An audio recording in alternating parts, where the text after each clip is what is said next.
Better get her to the cabin. The cabin? We got enough trouble dodging cattle guards. We don't need no more. Can't leave a woman to die, O'Leary. Trouble or not. If we hadn't come along, she'd have died. Well, we come along.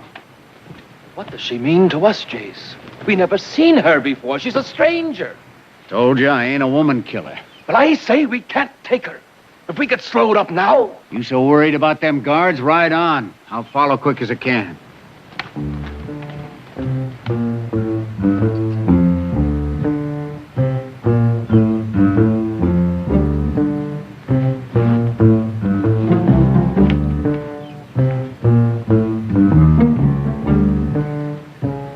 You better make sure she's still alive.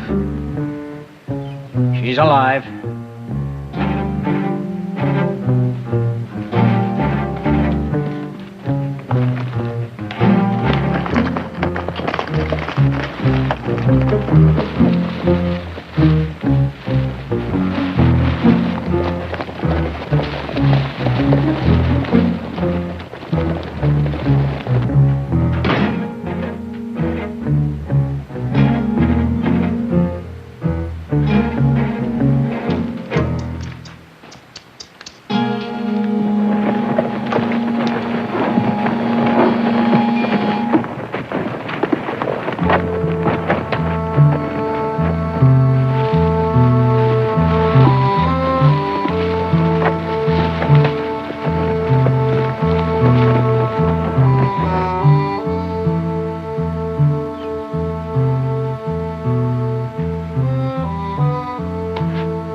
Found her at a stage wreck, about 5 miles down the gulch. Friend? Never seen her before. I thought you and Fleet were getting cattle. We got them. 4 cows and 2 calves. We left them at Snake Canyon till we can change the brands. Snake Canyon? Couldn't drive them no further. A couple of herd guards spotted us. And you took time to drag her?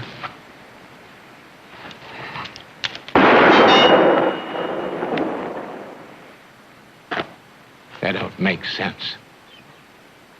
Tell Fleet that.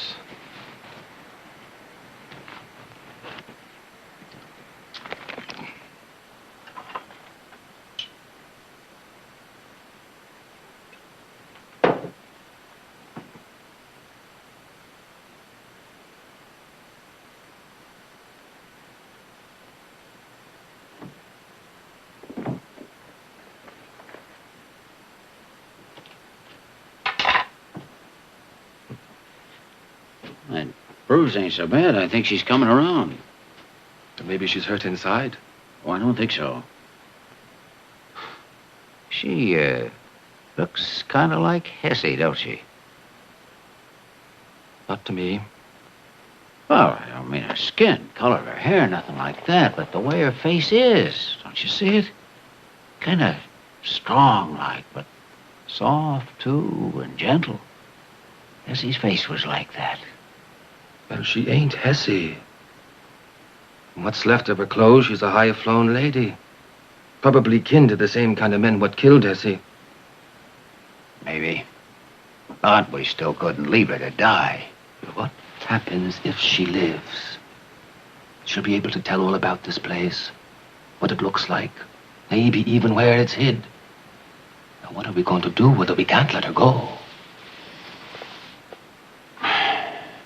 Maybe she won't want to go.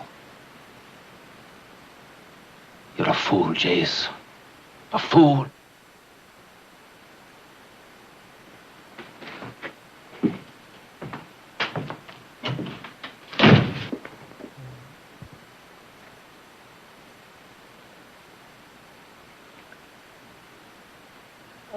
No.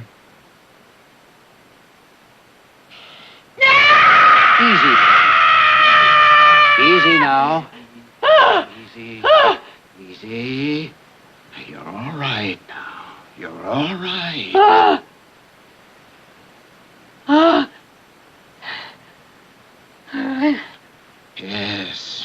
safe. I'm going to take care of you, understand? Jason will take good care of you.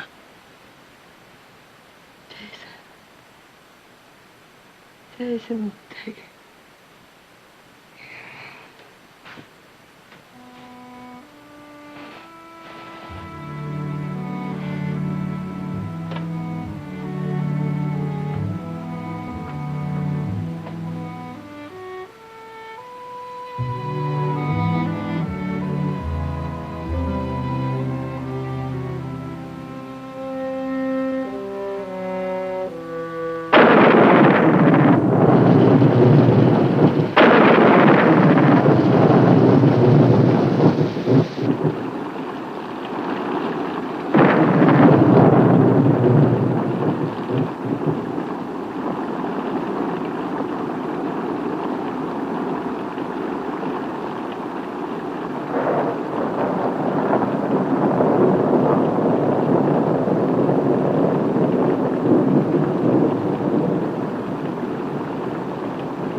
Food's ready, Jace. Huh?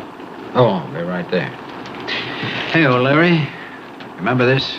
Give it to Hessie on our 10th wedding anniversary. Sent clear to New York for it. I remember. She was in the corral when I brung it home, working the stallion. Didn't even wait to change clothes, put it right on. She sure was a picture. Prancing around in boots and a velvet bonnet. I thought you was going to get rid of all them things. Ain't had time yet. Here's a present that Hessie gave to me first year we was married. It's a poem by that O'Reilly fella she liked so much. She copied it out of a book. Said it told how she felt better than she could. It says, the red rose whispers of passion.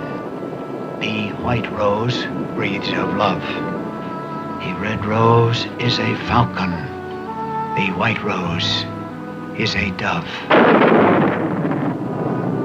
Of course, I can't read it like she could. Sounded like music then. Looking back all the time is no good, Jace. It just makes things worse. I was looking back. Just trying to find something for her. She's gonna need clothes, you know. Hers is pretty tore up. Anyhow, what's so good about looking ahead? Yeah? Maybe it ain't so good, Jace. But it's alive. And that ain't. Not no more. Not for over 3 years.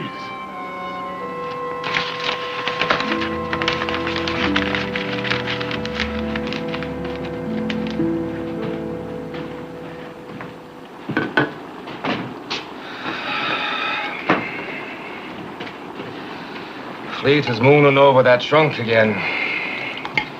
Him and Hessie was mighty close. Too close, maybe. What do you mean? Take today. Them herd guards. Before he started mooning around, Jason never got spotted. The law didn't even know what he looked like. Now they got posters out on all of us. Well, there was always posters on you, Charlie. From here to Missouri. That high-tone woman's another thing. Her kin will have a reward on her for sure. The law will be looking for her as well as us. Well, that's my lookout. They find us, yours ain't the only neck that gets stretched. They've been nosing this gulch ever since I started rustling. They ain't found nothing yet. High-tone woman's got a way of sharpening a man's eyesight. I'll judge that, too.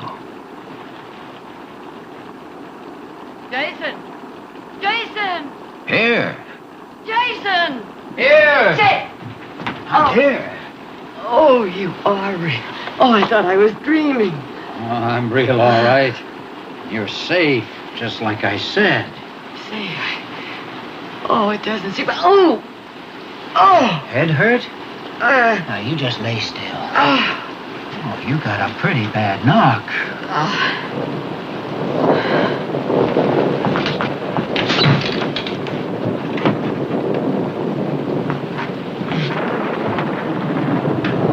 Just drink this. It'll make you feel better. No, no. Come on, headache syrup.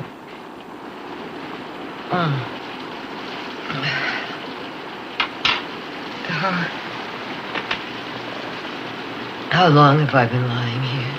Well, Leary and me found you this morning on the ground near the stage. You was throwed out when it crashed. Was there anybody else? Didn't see nobody. Oh, What is it? well, ever since I woke up, before I called you, I've been trying to remember what happened before the accident. And I can't. All I remember is falling. Not where I came from or where I was going, but just falling. You mean you can't remember nothing? Nothing at all? Nothing. Not even my name.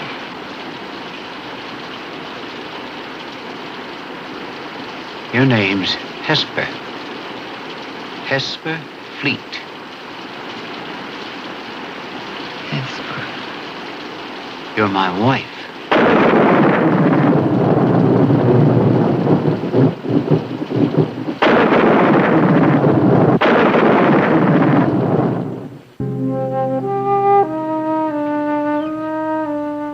There's no doubt about it. These are her things, all right.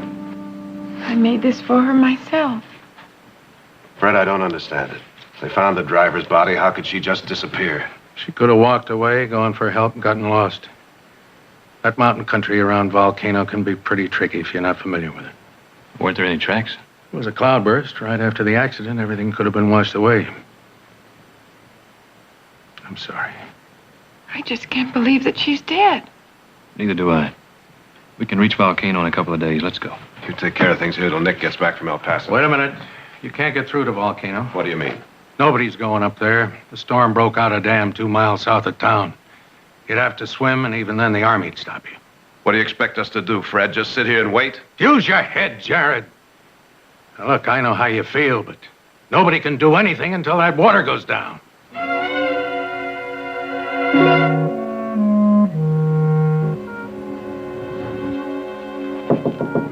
Come in. Good morning, Jason. Morning. Ah, you're looking mighty fine. How's it feel being up? Wonderful. I'm as good at... Ooh. Hey, easy. Well, almost as good as new. Maybe you better go back to bed for a while. Oh, no, please. I know it's only been a few days, but I feel as though I've been there forever. Please, I couldn't stand it another minute. Let me help.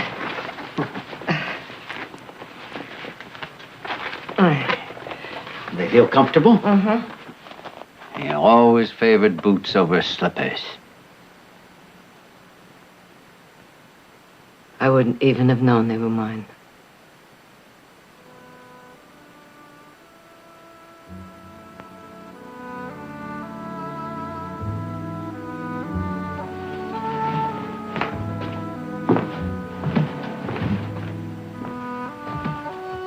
Hesper. Hesper. Hesper Fleet. Hesper Fleet. It's like looking at a shadow. It'll come back to you in time. Everything. Is this mine, too? Carved it for you myself. Here. Smell it. Pine bristles. Go ahead. Use it. It shines so. You always said there was nothing like pine bristles for polishing a woman's hair. Did I? Oh, I wish I could remember. It's all so strange. Sure, it's strange. You had a bad shock. Now I'll tell you about everything, a little at a time, until you remember all of it. And until you do remember, and I ain't a stranger no more, this room's yours, understand? Just yours.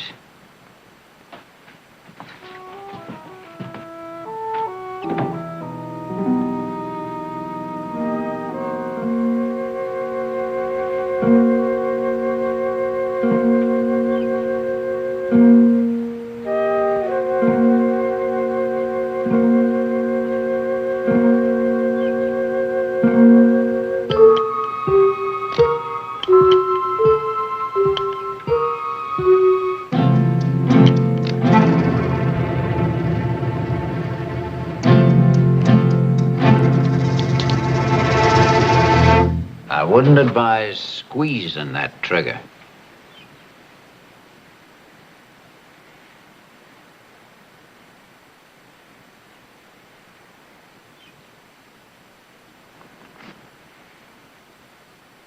Just thinking. How about you? I'm thinking you're a fool trying to make her believe she's Hesse.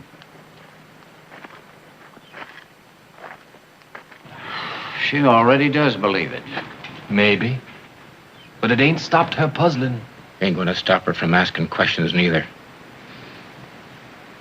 What are you gonna tell her when she asks us what we do for a living? The truth. Figure it'll save a lot of trouble in the long run. That way she'll understand why she can't ride out much or go to town. Won't have to watch her all the time, like she's a prisoner. Maybe she won't take to being a rustler's wife. Or if she's concerned, it ain't a question of taking. She already is. Supper. Maybe he's right. Maybe it will save trouble. As long as he don't start thinking she's Hesse.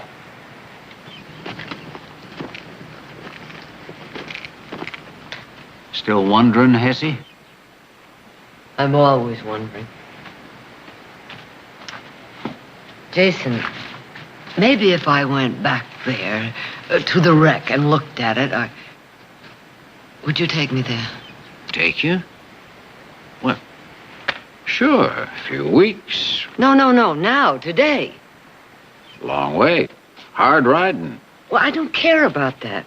Don't you understand I've got to stop wondering? I've just got to. Otherwise, we'll always be strangers. All right, I'll take you.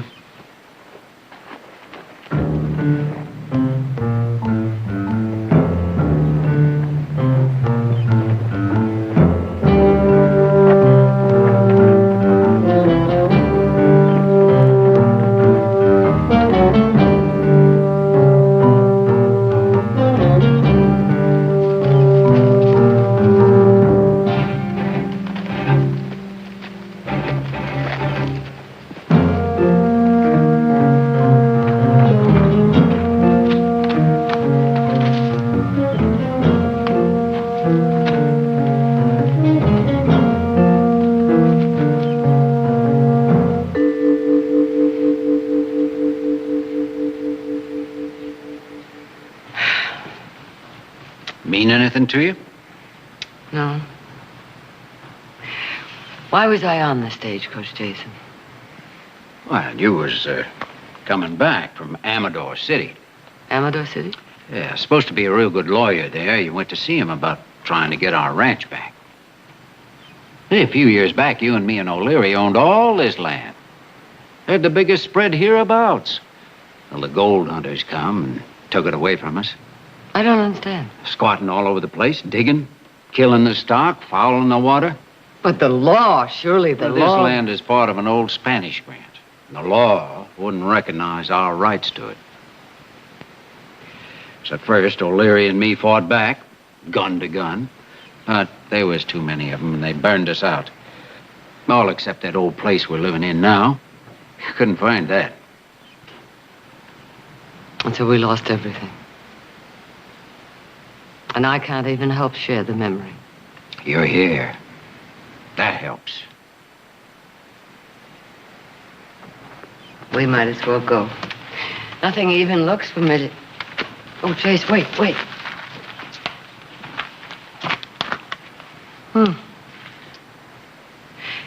Jason, was this mine? Was I wearing it? Well, not as I knowed. Oh.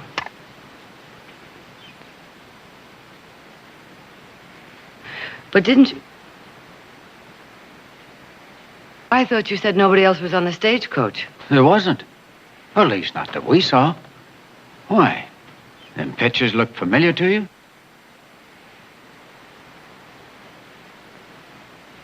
No, never seen them before.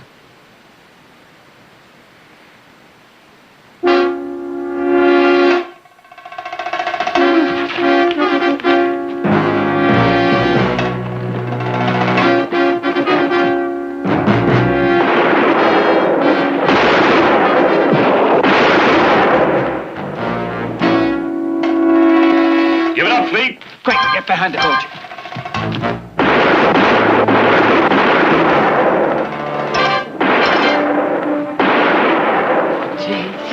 Jason. Wait, no, wait.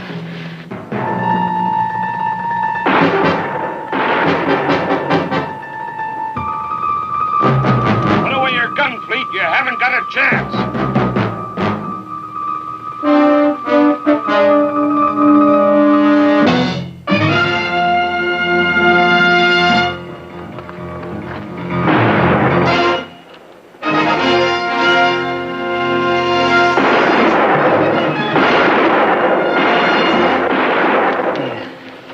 It's going to be all right, Jason. Them herd guards usually can't shoot straight enough to do no real damage. Herd guards. Or deputies. Can't tell from here. Could be either one.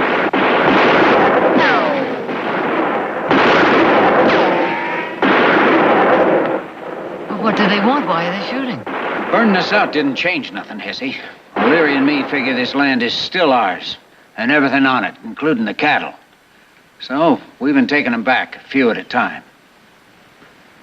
Well, we change the brands and sell them out of stake, that's all. But that's rustling. Can't steal what's already yours, Hesse.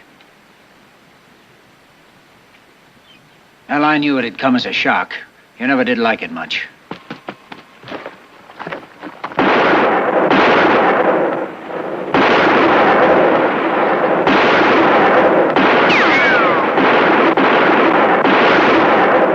Can't hold them off much longer. Gonna have to make a run for the horses. But you can't, not with your leg. There's no other way. Now, whatever happens, you stay here undercover. No, I'm going with you. You'll need help. What you risking yourself, Hesse? It's me they're after. Being a man's wife ain't no crime. Do you think you can mount? Sure. All right. Don't you start till I draw their fire. Hesse! Hey!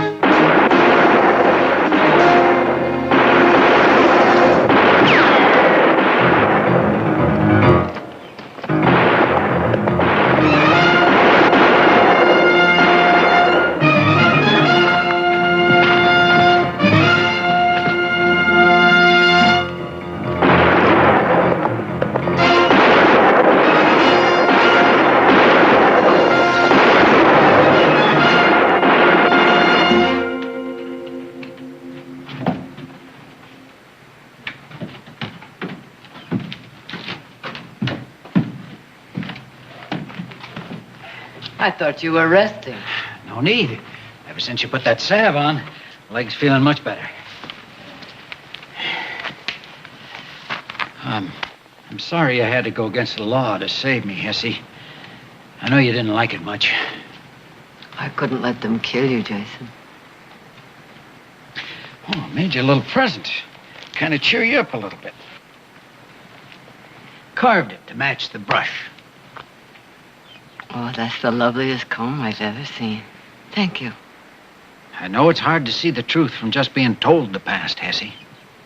Now, believing in somebody's like, well, it's like carving. Comes a little at a time. I'm just asking you not to judge me too harsh while you're deciding, that's all. Is cattle rustling the only way? Isn't there some other... No, not for now, Hesse.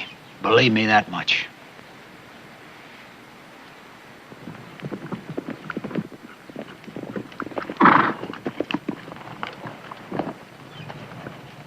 Looks like they've been riding pretty hard.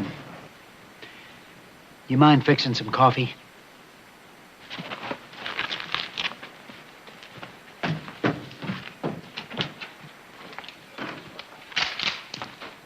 Expected you back a couple of hours ago. What happened? We was lucky to get back at all.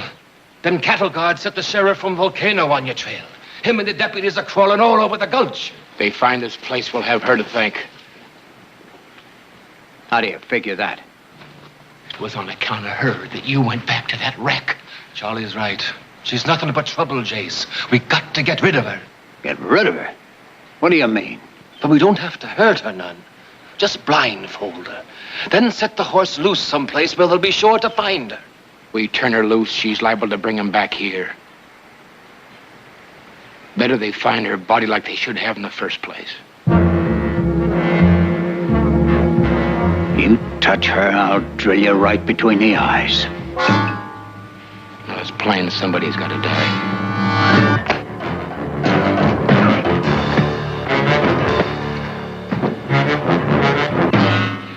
I don't care who Hessie was or what they called her. She's one of us now. She proved it by saving my life. And she's gonna stay one of us.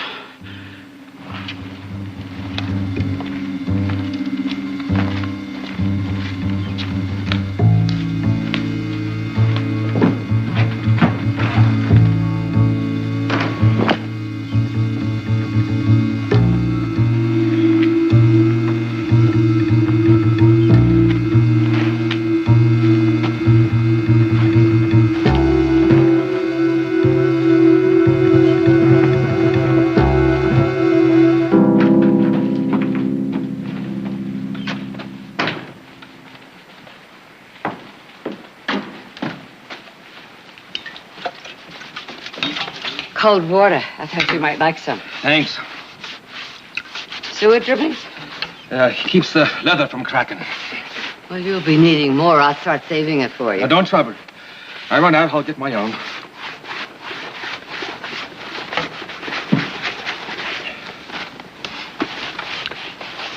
Have you always disliked me so much? What? Well, Jason says we've been friends for years, but that's not true, is it? Sure it is. No, you're Jason's friend, not mine. Why? I don't know what you're talking about. Well, you always seem to avoid me whenever I'm around.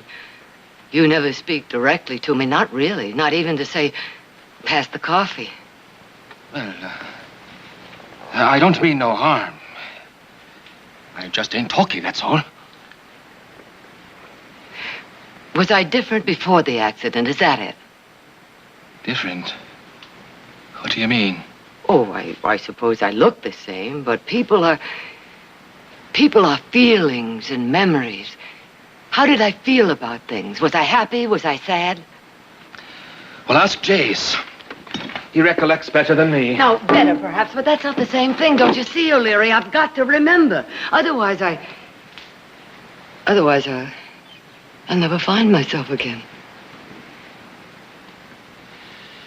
Well, you was gay, mostly. Laughingest woman I ever seen. Rain or shine, you always saw things bright. Or made a chuckle out of them. Well, then we must have had some good times together. Oh, we had some fine times. Especially before we lost the ranch. Some real fine times. You know, you was not only the best cook around, but you could shoot. And sit a horse better than any man, including Jace and me. You know, once you even beat us in a greased pig contest. Now, Jace and me, we couldn't catch a pig, let alone hold on to it. And you didn't do no catching, oh, no. You just plopped yourself on the ground, see, and stuck a carrot in your ear. And when that old pig come up to sniff it, you grabbed him. I tell you, Hessie was a woman, all right. And she died. Oh, I don't mean anything by there. It's just, well, the accident did change you some.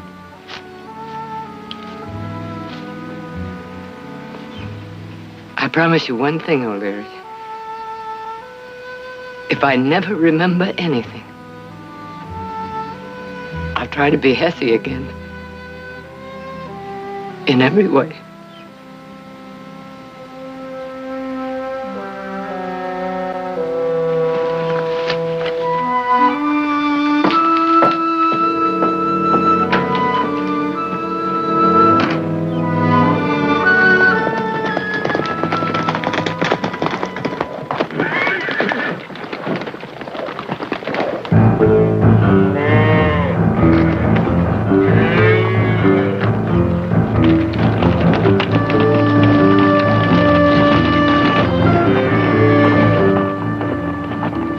Wheaton's gang, all right. Spread out.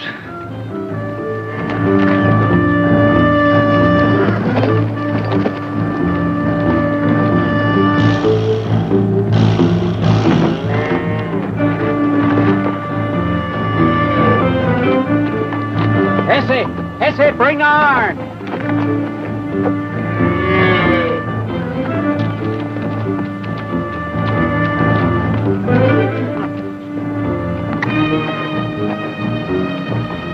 Go ahead.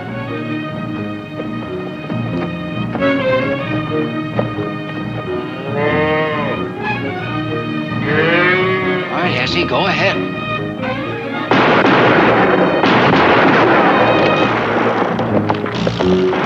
Come on, come on.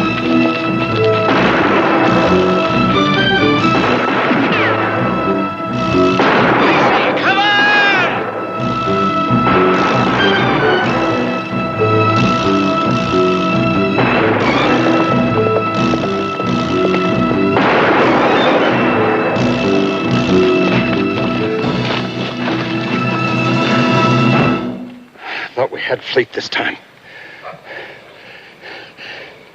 Was that the woman you saw him with? Yeah. You recognize her, Sheriff? No. But I will if I see her again. Come on. Let's get out of here.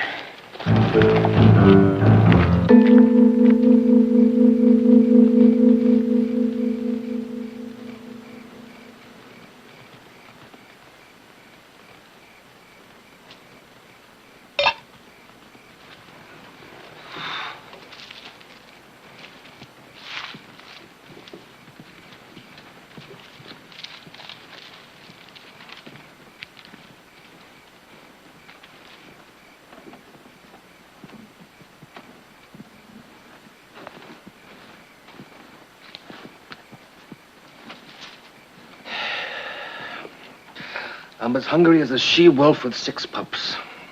I didn't expect to spend the night under a tree. No, we ain't heading back till I'm sure we wasn't followed. So quit belly aching. Keep your eyes open. I'll take over at midnight.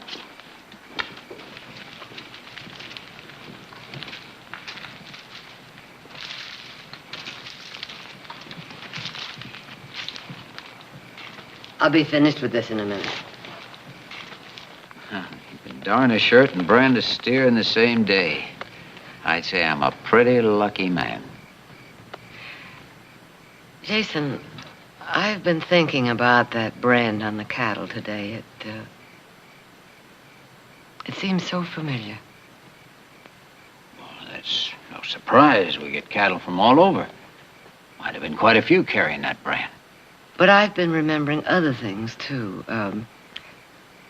A big house with white pillars. Now, do we know anybody who lives in a place like that? Nobody. You're just imagining things, Hesse. Well, I guess I am. But it seems so real. It seems... Oh. Headache again?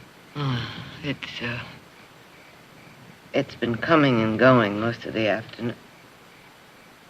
Yeah. It's all right now. No wonder you got a headache. You're working yourself to death. Now, come on. You've got to get some rest.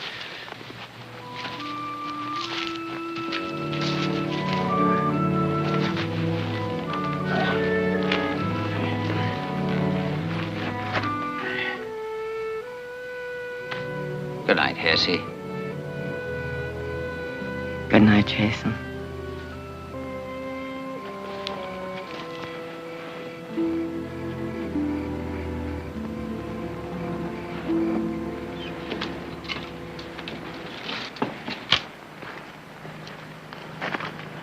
Now, we'll backtrack to the bottom of the gulch. Make sure our trail's covered before we head for the cabin. Right.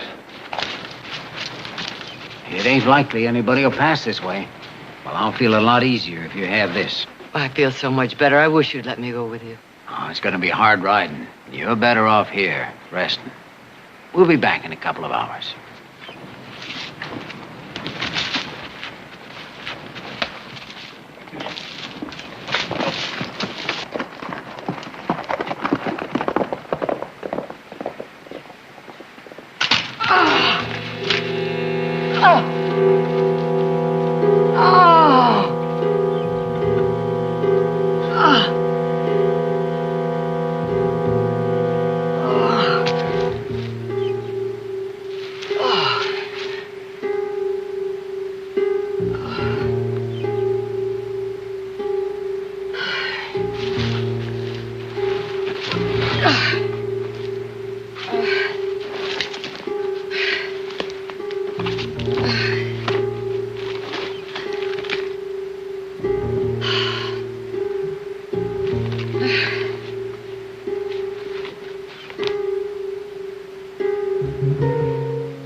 Oh, my God.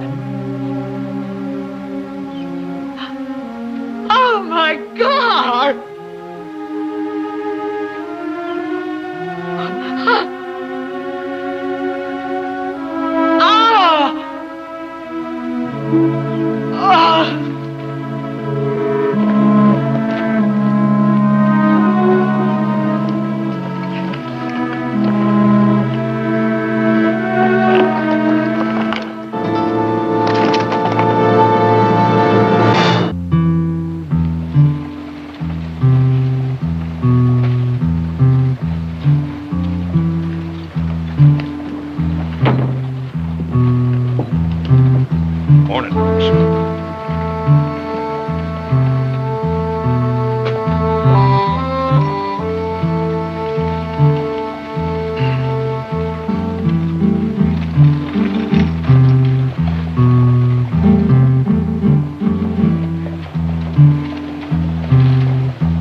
Just a minute.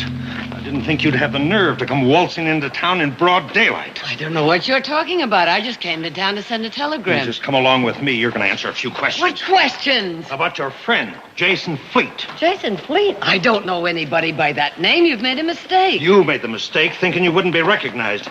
You're under arrest for cattle rustling.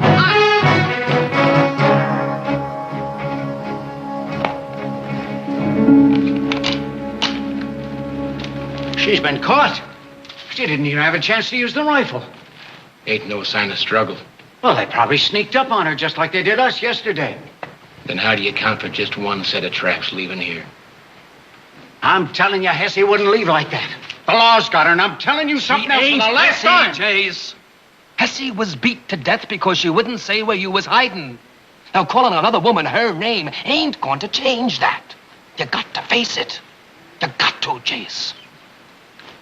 Where you going? I'm going after her. But them tracks will take you right to Volcano Road. You want to meet up with the sheriff? Yep, he's got Hesse. I rode with you a long time, Jace. As long as it made sense everywhere. But this don't make sense. Now, you do what you want to. We're going back to the cabin. It's your choice. I lost Hesse once. I ain't gonna lose her again.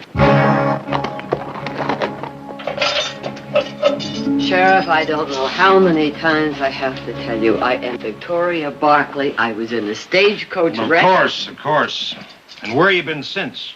The last 3 weeks. All I remember is the stage starting to fall. Nothing until I found myself in the mesquite grove today with a locket my son Jared gave me for Christmas. Now, Sheriff, you have got to believe me. I'd like to. But I'd deserve to be locked up right alongside of you if I went for that story. It's no story. I saw you branding stolen cattle with Fleet yesterday as clear as I see you now. I've got 2 witnesses to back me up. But if I did do that, why would I ride into town today? We've been making things pretty hot for Fleet lately. I figure he's hard up for supplies. He sent you after him because he figured a woman would draw less attention. Sheriff, I've never been in Volcano before in my whole life. Look here. I don't know what Fleet means to you, but he's cost the ranchers around here a lot of money. They're mad enough to break in here and string you up, woman or not. So for your own sake, you better tell me where that hideout is. I wish I could, Sheriff. I wish I could. Because I have a feeling. I have a feeling that something very important happened to me during those weeks.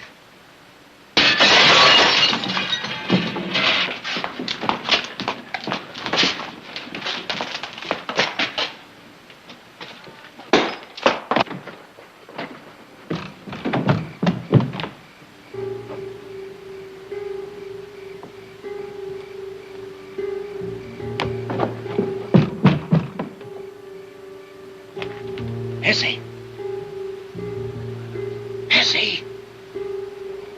Over at the window.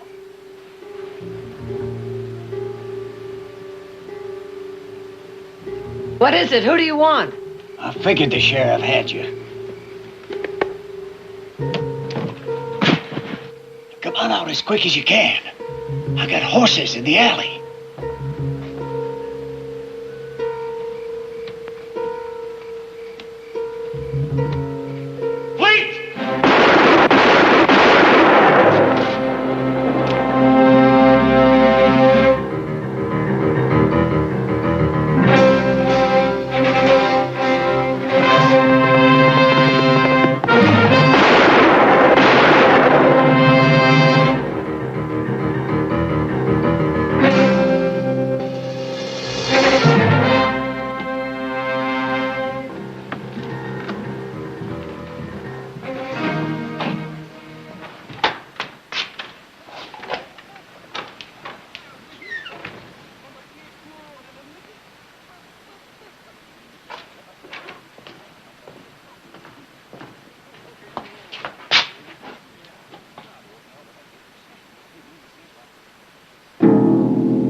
He called me Hessie.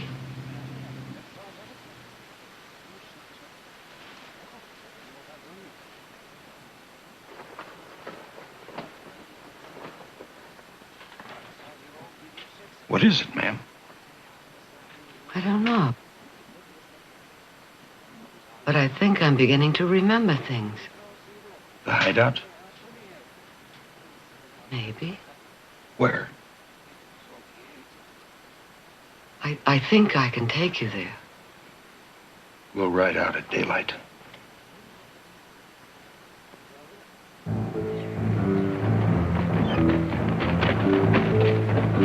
I think it's around there. You sure? Yes.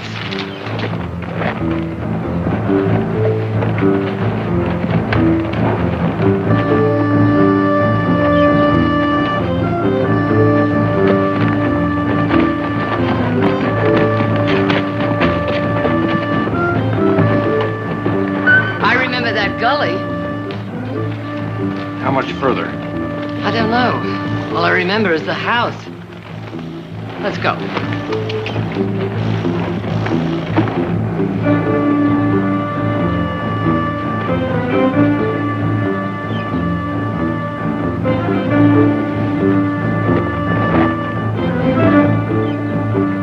I told you she'd bring the law on us. She can't help it. They forced her. I tell you, she was jailed. I talked to her myself. Well, she ain't jailed now. She ain't even handcuffed. Well, they still got quite a ways to come. Maybe they'll turn back.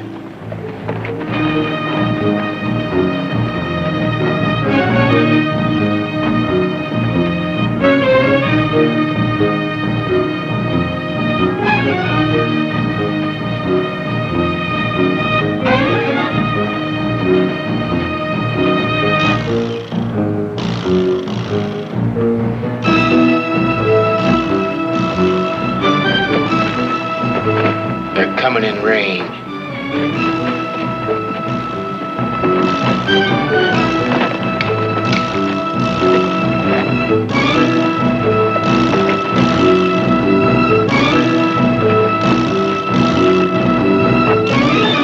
Hesse! Go back! It's Fleet! Hesse! No, don't!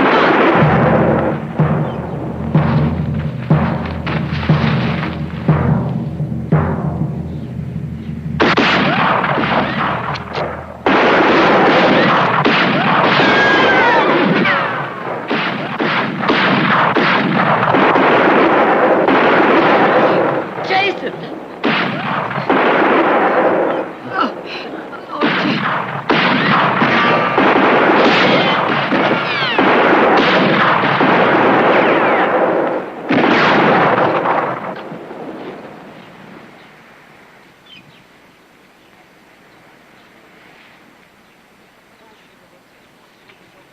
I didn't want it to happen this way. But I couldn't remember. I couldn't remember until I saw you. You did right. Had to happen this way. Couldn't have done nothing else.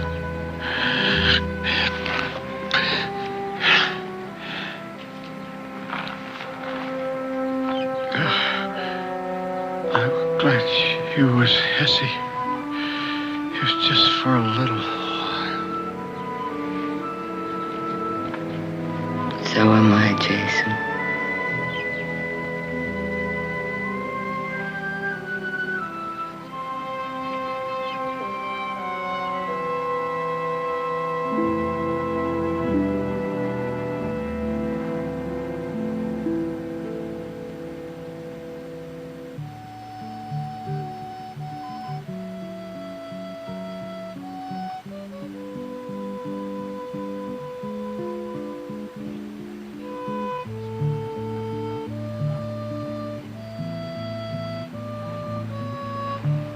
I saw your light on, so I came to say goodnight.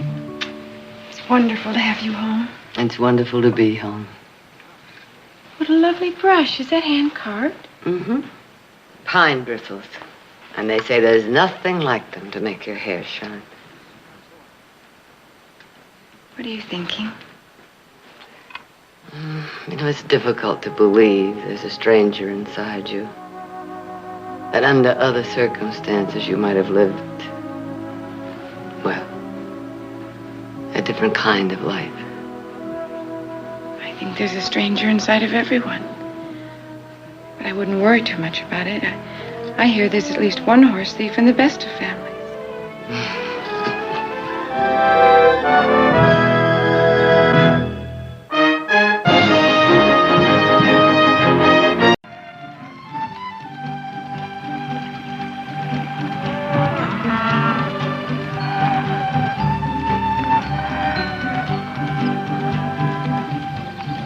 You know, I just decided something. I just decided that there's no bigger waste of man-hours than chasing down a spooked herd. You know what I think? I'll tell you what I think. I think them stinking Murphy boys are the one that scattered them. You want to know why? I'll tell you why. Because they happen to know we're in the middle of a roundup, and they're just mean enough to spook them out on us. That's what you think, huh? That is what I think. I also think I ought to go over there and bash a couple of Murphy heads together. Well, you're getting so heated up, I think you ought to do that. I just might do that. You want to come along? No, thanks. Well, I'll go alone then. You know, Nick, sometimes you get so brave, you scare me. Yeah, well, now what are you staring at?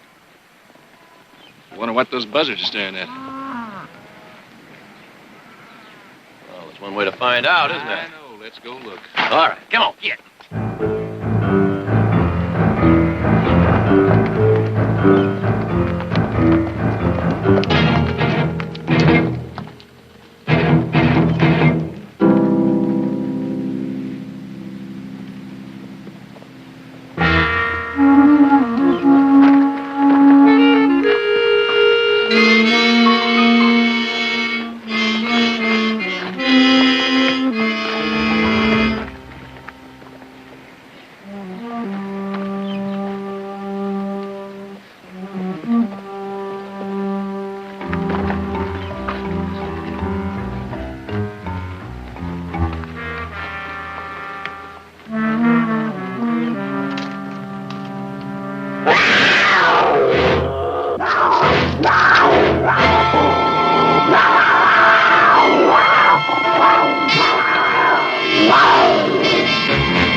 sorry, Nick. I know that's painful.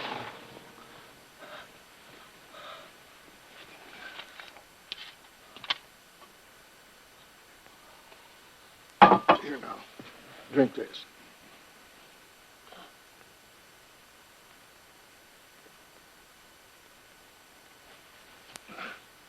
Now, lie back. Go twist around. Best to leave those scratches uncovered.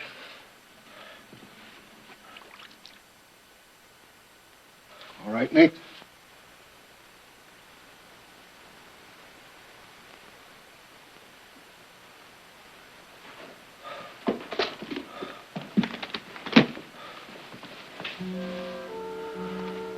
Good night, Nick.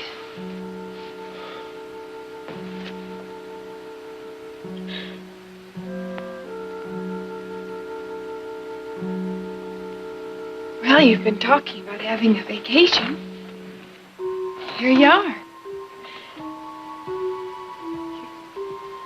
You can sleep all day and have your meals served to you in bed. I'll get you a bell and you can ring it when you're hungry. What? I've been trying to tell you how lucky you are.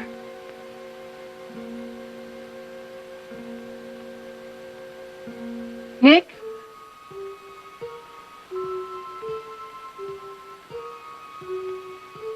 Are you all right?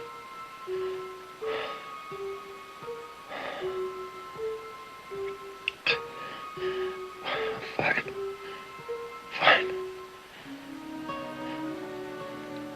Sure you are.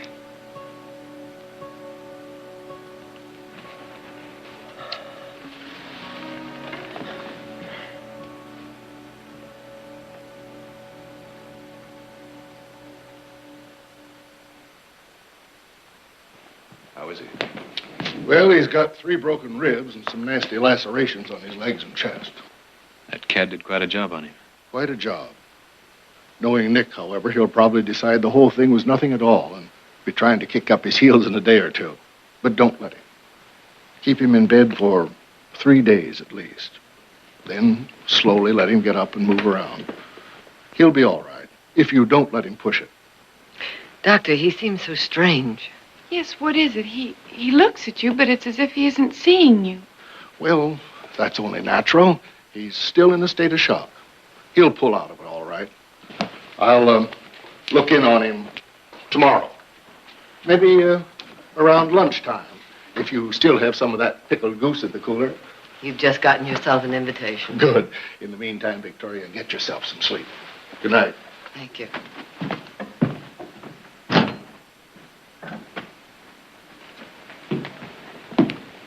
Ah, don't you worry. Doc's right. If I know Nick, he'll be up and around in no time. Well, I'll never complain about his hollering around the house again. Now, be careful. In a day or two, you might have to eat those words. Come on, let's get some sleep.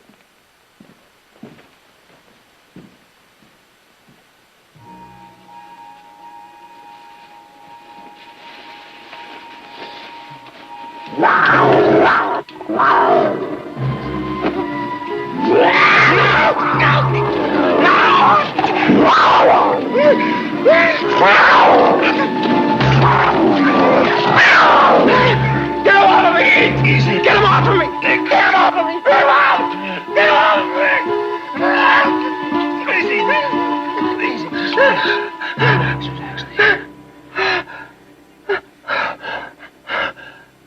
You all right?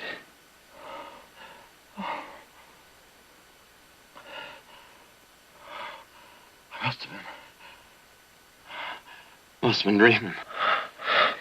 You raised me about a foot off the floor. Sorry. Sorry. Can I get you anything? No. You go back to bed. I'll be fine.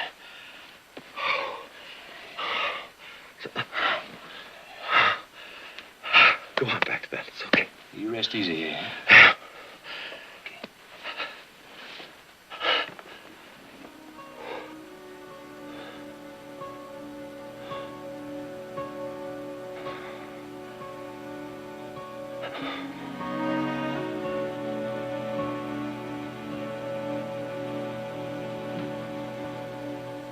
Well, well, look at him. I'd say he's practically ready for a foot race.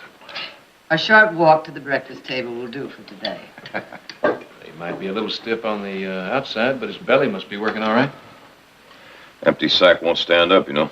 Spoken like a true Barkley. Take more than a little old pussycat to keep Nick down, huh? Personally, I think he's too tough and stringy. Cat's probably got indigestion. Well, if that cat does have indigestion, I think the best thing we can do is put him out of his misery. Tanner should be here today. Who's Tanner? Professional hunter. I wired him yesterday. Why? That cat hit another steer yesterday, Nick. That's no reason to call in a professional hunter. Well, we're short-handed on the roundup now. We can't spare anyone. Planning on getting that cat myself. Oh, Nick, you can't be serious. Nick, you get up on a horse and you'll shove those busted ribs right through your lungs. It's not likely. Besides, I'm only bossing that roundup so as you can rest. That's fine. You can boss the roundup. I'm going to get that cat. Sorry, Nick, you can't have him.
Mr. Tanner?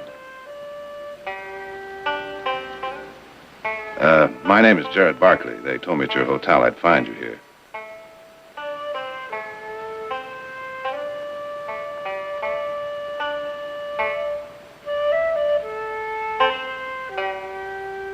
If you don't mind, I'd like to have a little talk. Mr. Barkley, I paid very good money for this private performance. So why don't you drink your wine and enjoy it, Thank you very much. But if you don't mind, I would like to get right down to business. I never mix business with pleasure, Mr. Barkley. And this is my pleasure.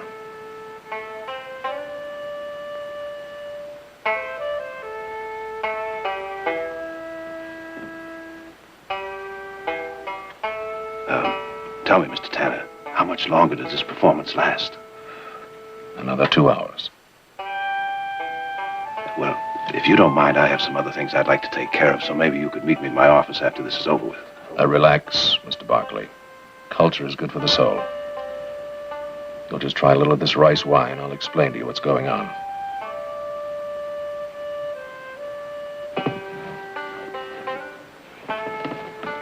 That girl has just found a beautiful jade bracelet and is caught in the dilemma of whether to find the owner or keep it. What she does not know is the bracelet was left outside her door by a handsome young suitor. She couldn't accept an outright gift from him, so he has chosen this subterfuge to get it into her hands.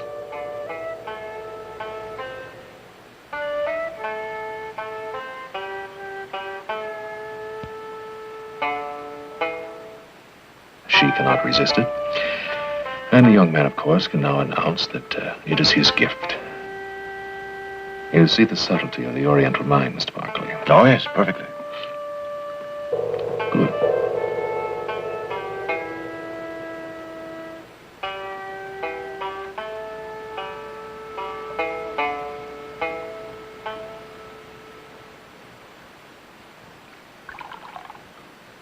Jared tells me you're quite a fan of the Chinese theater. Well, I enjoy in life what I can afford. Good wine, good art, good people, You hardly seem like a professional hunter. Well, hunting is my business. Living is my pleasure.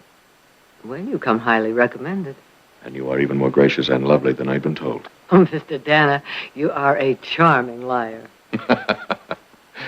I would be if I had to, Mrs. Barkley. But in this case, lying is totally unnecessary.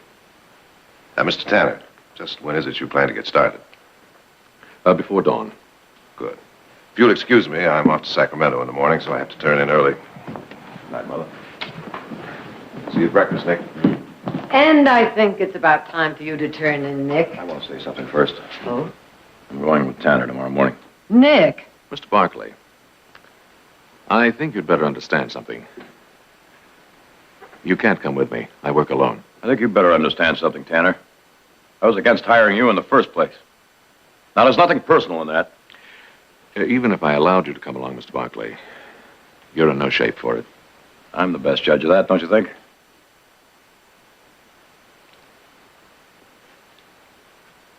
Well, there's no point in pursuing this any farther. You hired me to hunt down the cat. That's what I'm going to do. Alone. Good night.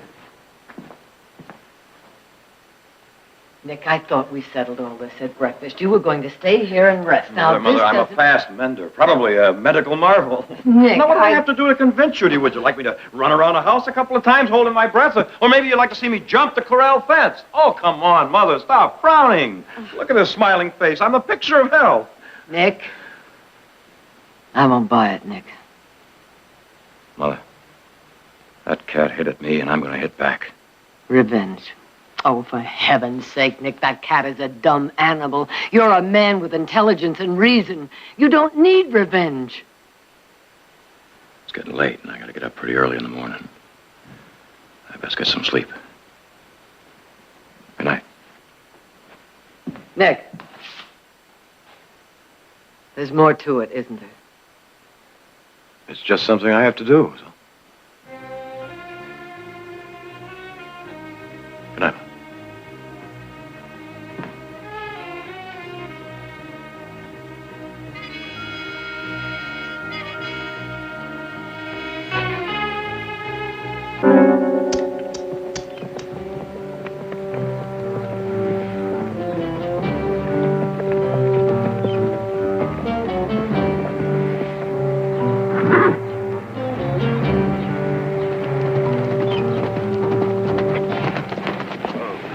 What do you think you're doing? Told you last night I'm going with you. I said you weren't. Well, here I am, right beside you.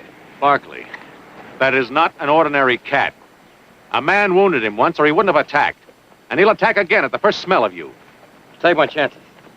Oh, well and good. But there's the matter of me also. I've done this all my life. I know more than most, and that edge keeps me alive. Well, I'm not about to take away that edge, Tanner. But trying or not you will, you're a cripple and an amateur. I won't risk taking you along. Well, then you best go back to the ranch and pick up your fee, because I'll go it alone anyway.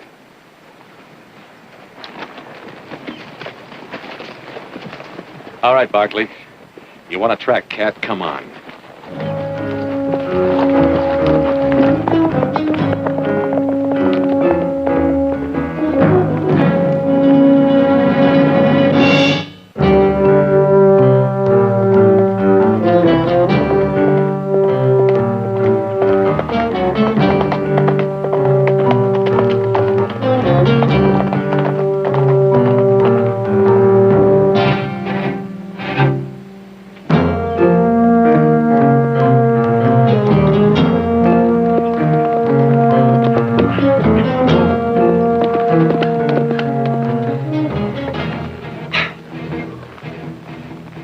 Tired, Barkley? Not too tired to realize that you've been traveling in circles for the past hour. Well, it's only a little over 3 miles back to the ranch. You could make it before noon. If I was to turn back, but I'm not about to. Why? You quit stalling, Tanner. Let's get on with this.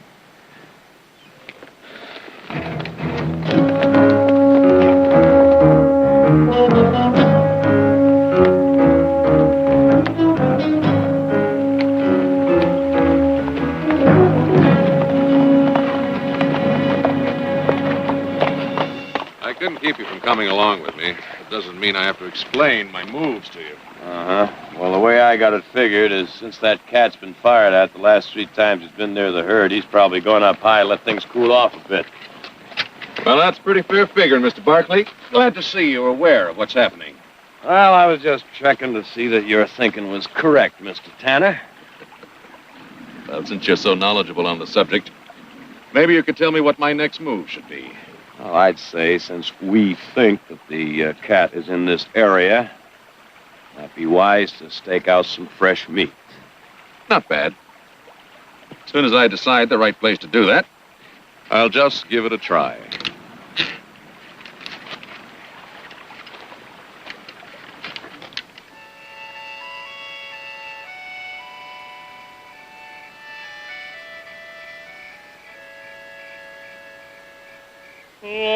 Ci darem la mano,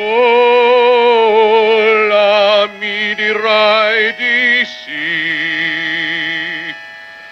Vedi non è lontano, partiam bene mio da qui.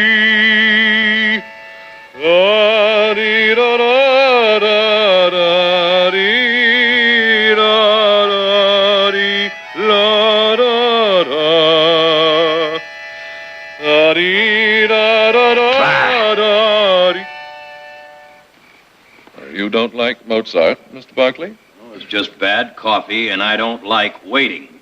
First rule of the hunter, Mr. Barkley, learn how to wait it out. We staked fresh meat out for that cat 2 days ago, and he ain't showed up. I don't think he's anywhere in this area. Well, I hope that cat isn't as impatient to get to you, Mr. Barkley, as you are to get to him.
What the devil do you think you're doing?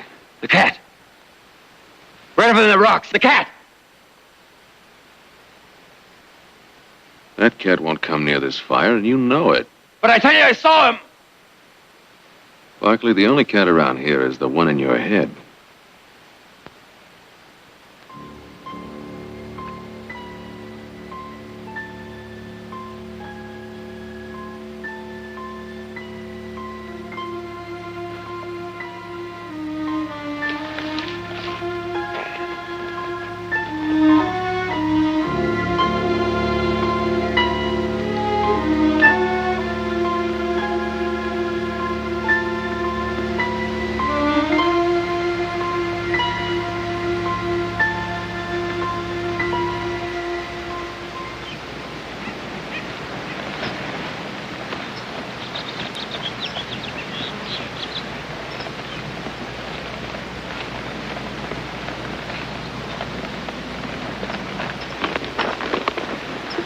Still say I didn't see that cat in the camp last night? Well, since he supposedly was standing on the rocks where he couldn't leave tracks, you'll never know, will you? You mean you'll never know? He came down to feed from up there.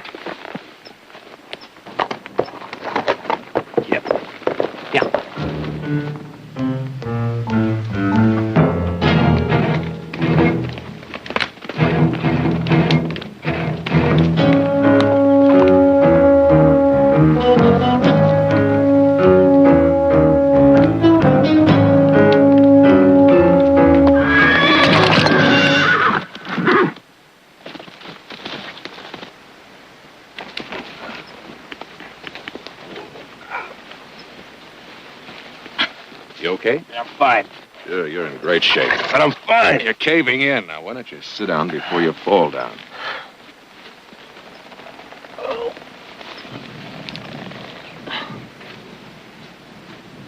His legs hurt. How bad? Well, he won't be carrying you for a while. That meadow we came through a ways back, I saw a cabin. I'll take you there.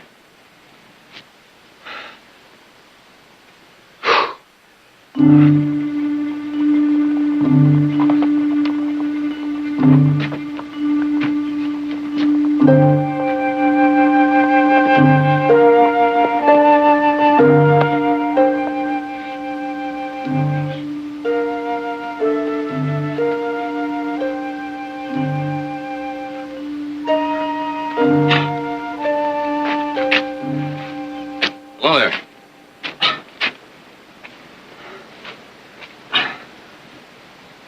What happened to him? Well, fate's played a cruel trick on my brave young friend here. His horse took a fall and went lame. He's got a couple of busted ribs. That's so. Yeah, a roof and bed would be most appreciated. He does look in a bad way. I only need a couple hours of rest, ma'am. This is my wife, Beth. Howdy. Tanner is my name. This is Nick Barclay. Maybe we should ask him in, Tom. See what you can do for him.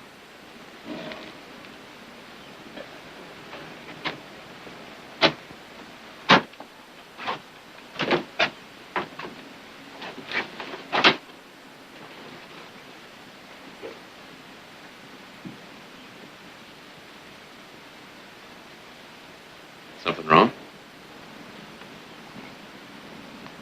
You, play poker? Oh, yes. Little. Once in a while. Low stakes, of course. Yeah.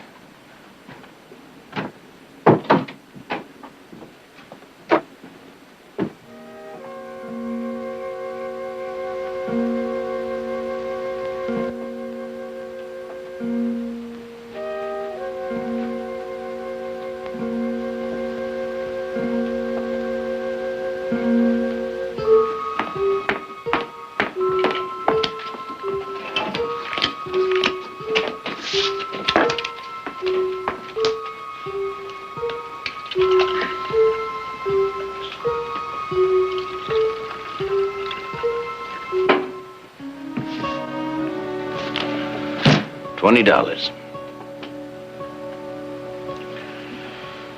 Well, now, I think I'll call.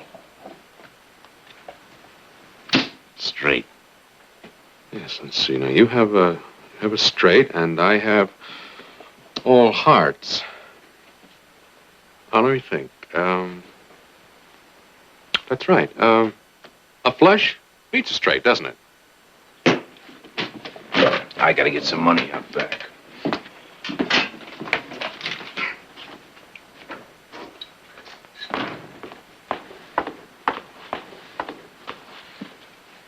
Here.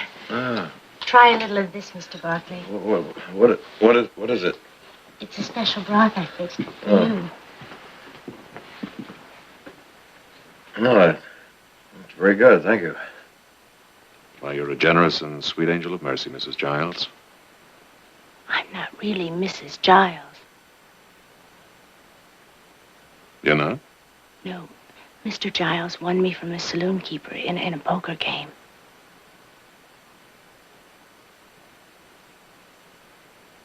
I just thought you might be interested in knowing that.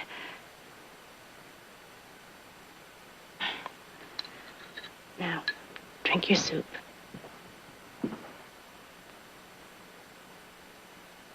Ready?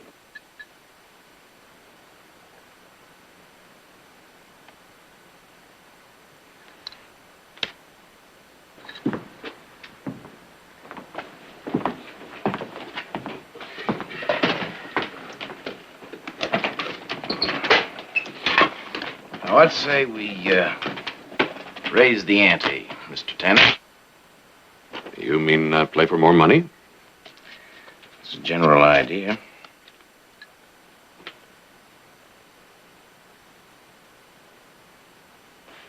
Well, if you really want to, Mr. Giles.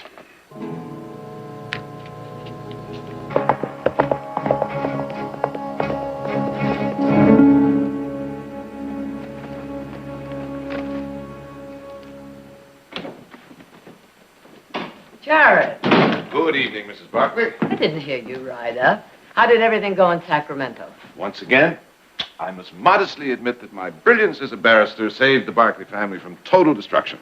Total destruction? Well, maybe just a minor annoyance. Heath still on Roundup? Mm-hmm. How's Nick? He's gone. What do you mean gone? Gone where? After the cat. He went after that cat? Mm-hmm. When? Shortly after you left for Sacramento. Well, why didn't you try and stop him? I didn't see him go. Well, then how do you know he went after the cat? Because I know. Well, at least you could have done is send somebody after him. It wouldn't have done any good. I'm sure he's with Tanner. The devil has gotten into him anyway. What suddenly is so almighty important about hunting down a cat? What was so important when you went out to ride lightning during the middle of winter last year? Well, what's that got to do with this? He doesn't see the comparison. Well, that's odd. I see it very clearly. You wanted to break the horse. Instead, the horse broke your leg. Well, So at midnight, with your leg in splints, you sneak out of the house and climb on the poor animal's back. maybe I was just trying to prove that I...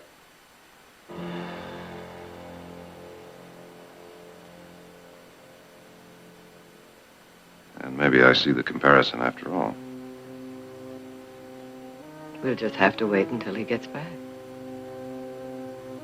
We'll just have to wait.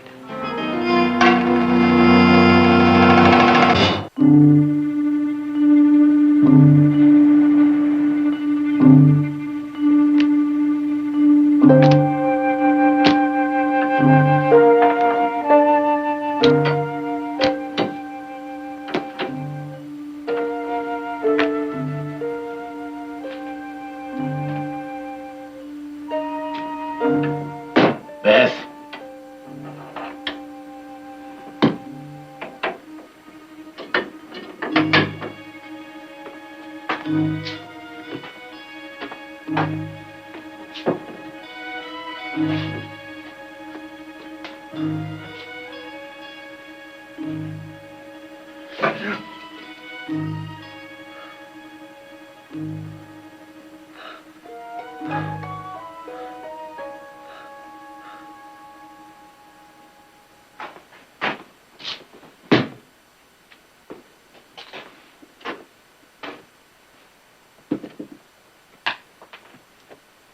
You keep staring at me.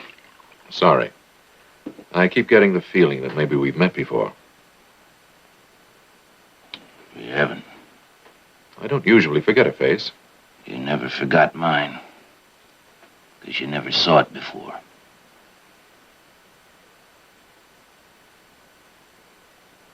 This is my hand, Tanner. This time, I got you beat. Well, now, Mr. Giles, I've got your money, your horse, your saddle, your cabin. Bet you 200. But you haven't got 200. I'm good for it. Sorry, Mr. Giles, I never play on credit. However, it wouldn't seem fair not to give you a chance to recoup. So I'll tell you what I'll do. I'll call your 200 against your wife.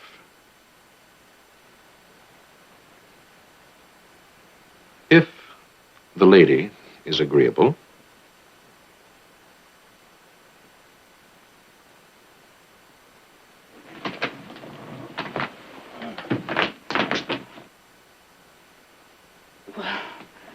If you're sure you've got him beat.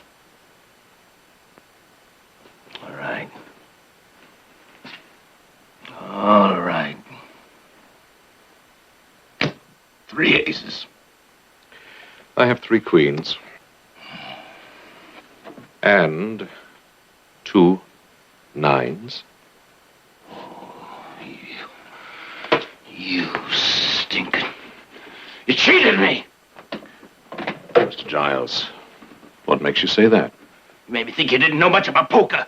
Mr. Giles, I never said I didn't know poker. I just didn't say how much.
All right, Mr. Giles.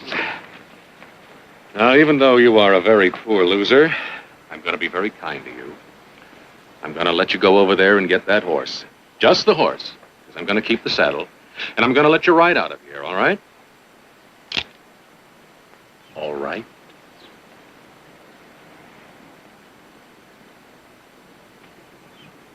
All right.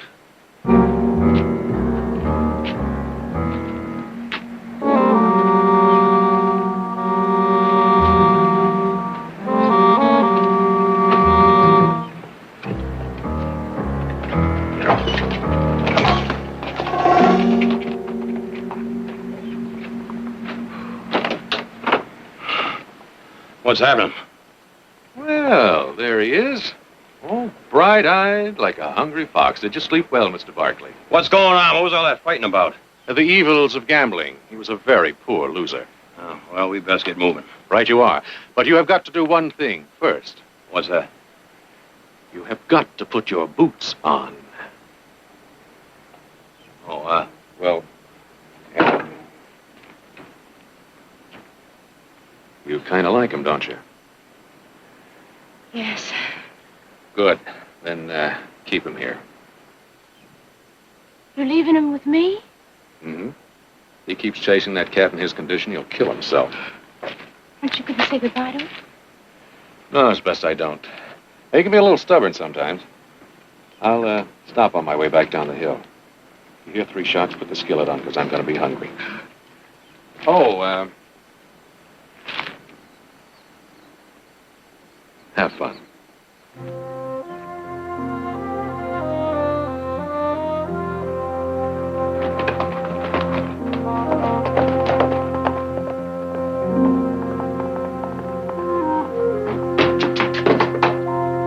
I got a berry pie, Alvin. Where's he going? After the cat. What are you doing? Saw a couple of wild horses in the meadow. I'm going to get me one. But you're not well. And Mr. Tanner said for me to take care of you. You tell Mr. Tanner that you tried. When I catch up with him. Nick.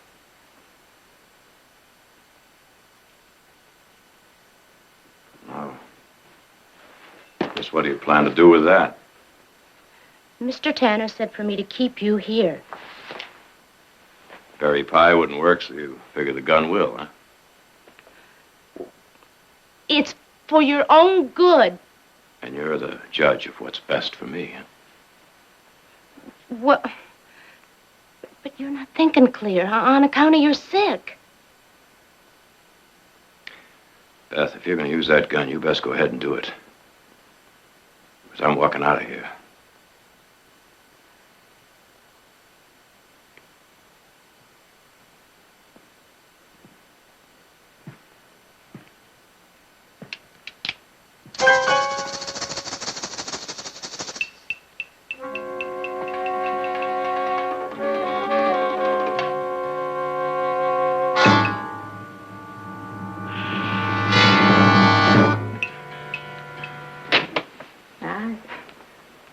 guess my pa was right. What about it? He always said that I was uglier than a mud fence. Well, I'd say your father was either half blind or crazy. I don't hardly remember. Ran off when I was 11. And I've seen a lot of ugly things since. Beth, I don't know what you've seen, but you've gotten a lot prettier than that mud fence.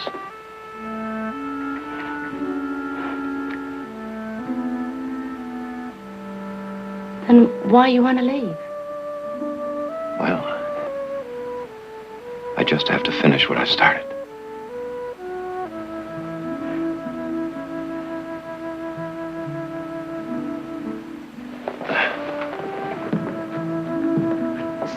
Stop on your way back?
Leave it.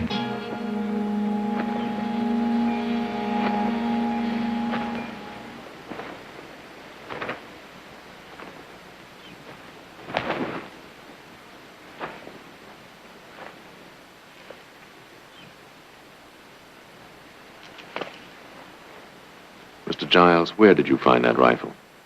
There's more than one cabin in these hills. They know the territory. I suppose you want your money back. Mostly. I want your hide. You know that feeling I had about knowing you before? Now I know where I saw your face. They say a man's memory improves sometimes. Just before he dies. Stanton. Ted Stanton. And your face was on a wanted poster in Stockton. You'll recall, I used this on more than one man. You know the law has thought you dead for a long time. I was living a quiet life. You took my comforts. Shamed me in front of my woman. I hope you're ready for your comforts. Put that rifle down. Put down that rifle.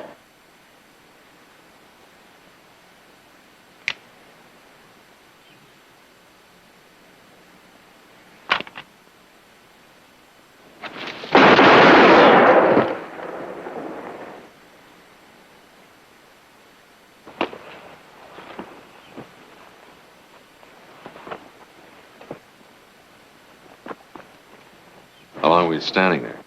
Long enough for him to put a slug in you. Well, why did you stop him? That's a very interesting question. It'll take a few seconds to think of a very interesting answer.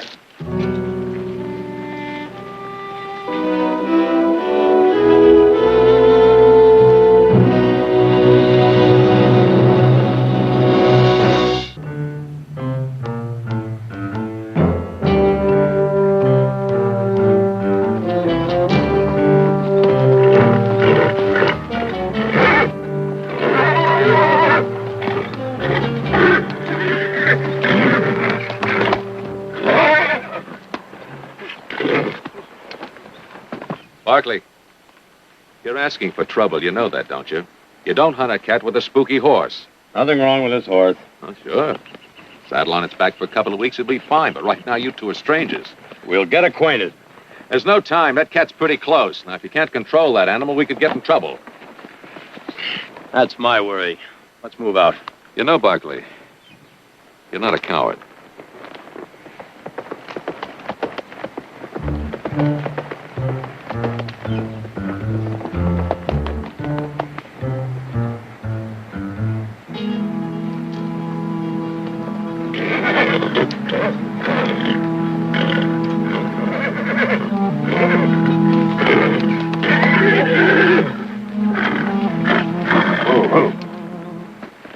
That cat's close. I guess you're right about this horse. I'll tie him off down below.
that you've satisfied your soul, you up to filling your belly?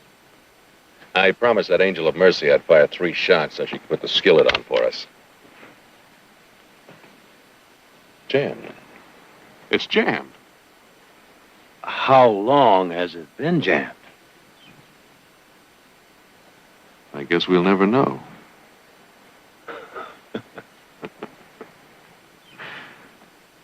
I suppose it was meant to be, Nick. What's that? It was your cat. Yeah. It was my cat.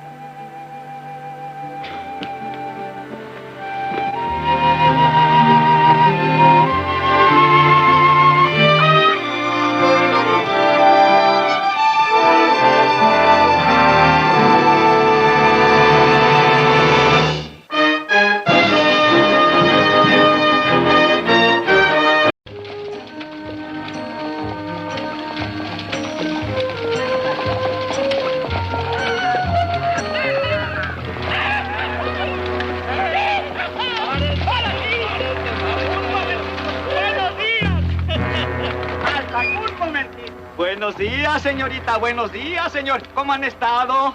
Ya nomás, qué rosa más linda. Pero solo está perteneciendo en el jardín que no pertenece. Sí, pero bellezas como esta pertenecen a todos. What do you want? What do you have, señor? ¡Ándale, Juan! ¡Súbete! ¡Vámonos! ¡Vámonos!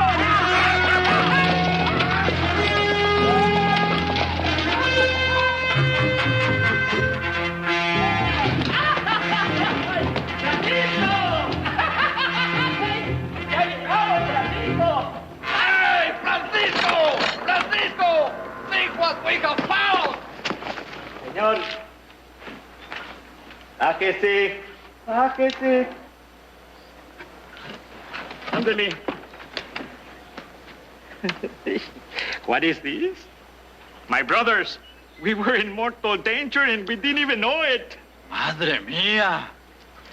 And what we have here? Pretty. Amigo, vámonos. Ándele, ándele. And what do you have to give, lovely señorita? Mi hermano, to look upon her is a gift itself.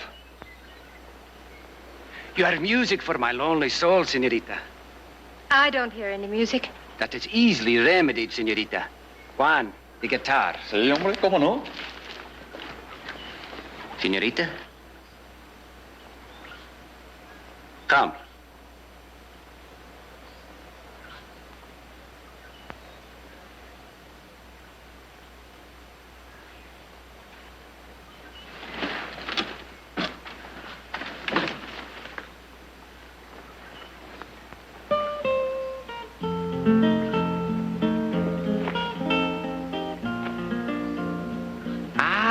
The little bird is frightened. I will not hurt you. Relax.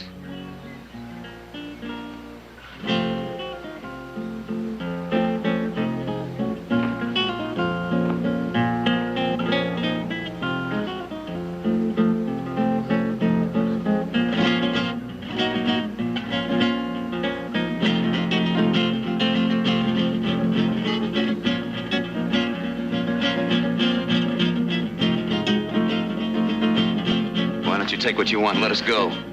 That may take some time, senor.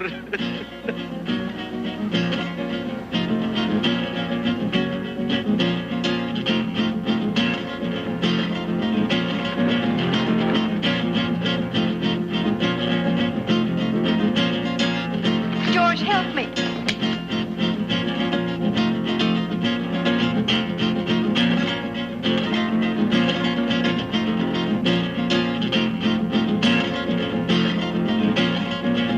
George, please!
Yes, sir. Like a room with a bath, please. Yes, sir. Got one just newly painted.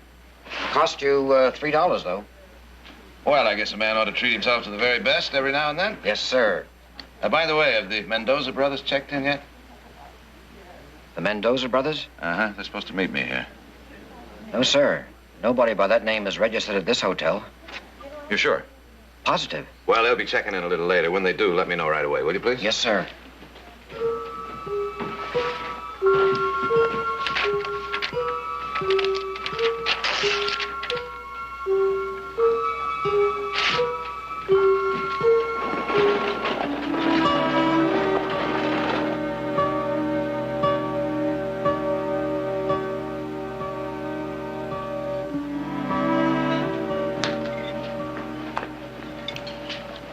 Are you dining alone, sir? Unfortunately. That's one of my tables. Looks just lovely.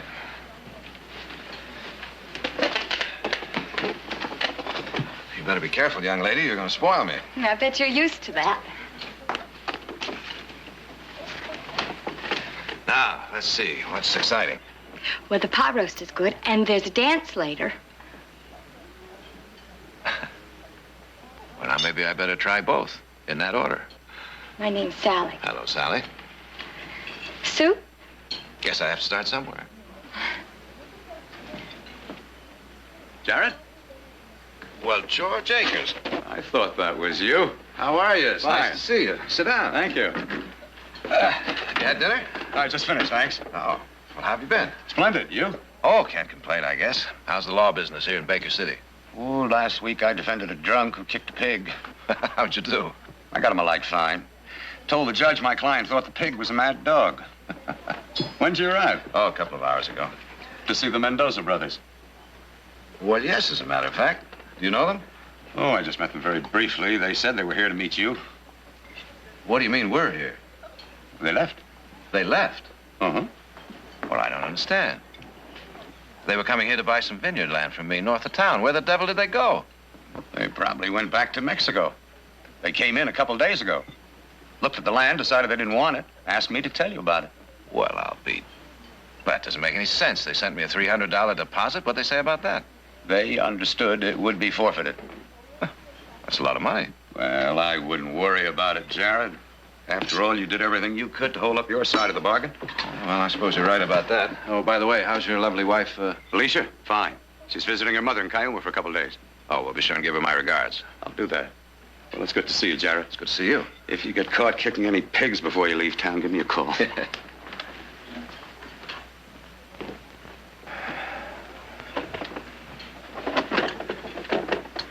Well, Sally, thanks to you, I guess my trip won't be a total waste. What time do we trip the Life Fantastic? Huh? The dance we were talking about. Oh, yeah. Hey, I'll bet you're real good on the dance floor, too. But I think I'm going to have to beg off. Oh? Well, to tell you the truth, it's been a long, hard day, and I'm kind of tired. That happened kind of suddenly, didn't it? Well, I've been on my feet since 6 o'clock this morning. I guess it just came over me all of a sudden. I'll get the rest of your supper.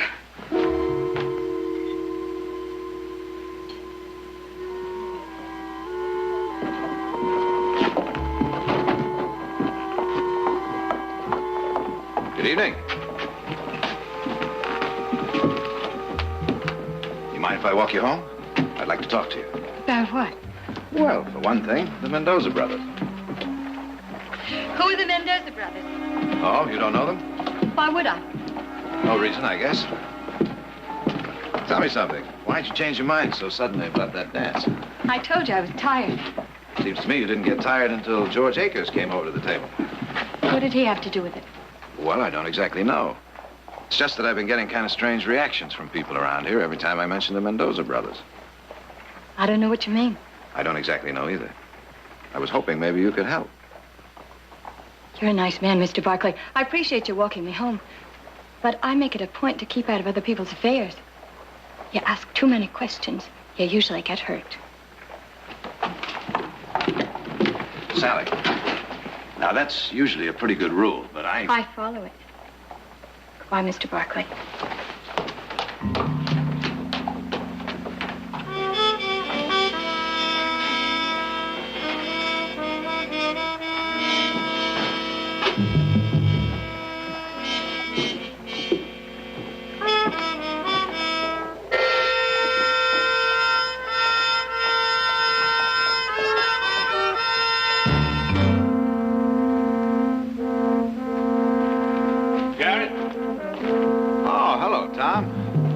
I heard you were in town.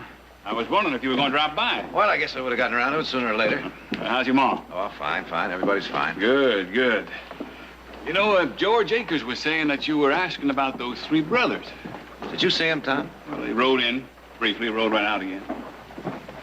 Just can't understand why they wouldn't at least send a telegraph. Let me know. Well, you know how the Mexicans are. No? How are they? Oh, well, what I mean is, well, they probably got homesick. Decided to forget the whole thing. I wouldn't worry too much about it if I were you. Nice talking to you, Tom. You too. Jared? I suppose you'll be leaving in the morning, huh? Well, I wouldn't bother you if I just hung around for a couple of days, would it, Tom? Well, why should it bother me? That's right. Why should it?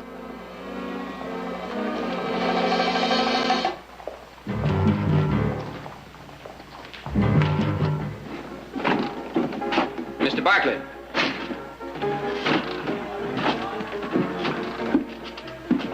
Yes, what is it? Dirk Sampson. How do you do? Just fine,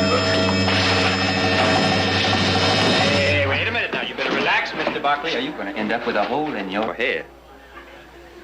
That's a little better. And now that we have got your attention... What's this little meeting all about? Now, that's Sally. You see, Sally's my girl. And I don't appreciate the fact of you walking her home the way you did. If she's your girl, she sure keeps it a secret. You hurt my feelings with that kind of talk, Mr. Barkley.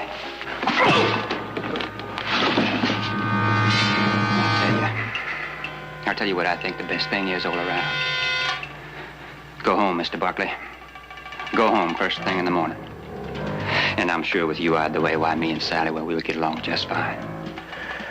What do you think about that, Mr. Barkley?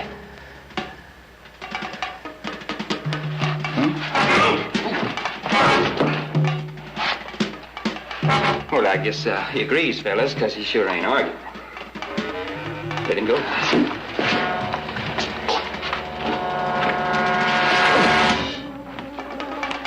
Remember, Barkley, you're leaving. First thing in the morning.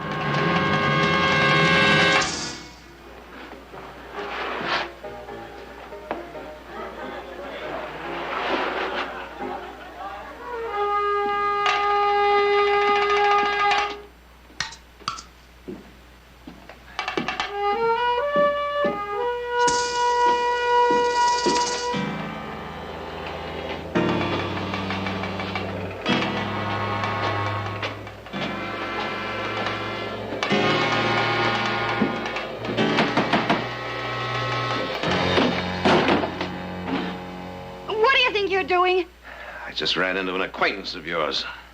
What are you talking about? I'm talking about your boyfriend who seems to think I'm pushing in on his territory. I haven't got any boyfriend. Are you sure of that? I'm positive. Well, I've only been here for a month. That's what I thought. Whoever it was must have been drunk or something. Oh, no, nobody was drunk. They were just using you to give me a little message. You must be imagining things. Now, listen, Sally, I'm not imagining my ribs being kicked in. This town wants me out. Why? Listen, somebody beats you up. That's your business. The magic word is Mendoza, the three brothers who just rode in and rode out. You're hurting me. Where are they? I don't know. You're lying. No. Listen to me, please. You've been warned. Now leave it alone. If you don't, you're liable to wind up dead. And that's the only thing that's going to stop me from asking questions. Then ask somebody else. I'm asking you. No, leave me out of it. Get out of here. I'm mad enough and I heard enough to keep you up all night if I have to. No, I want answers. The Mendoza brothers are dead. What are you talking about?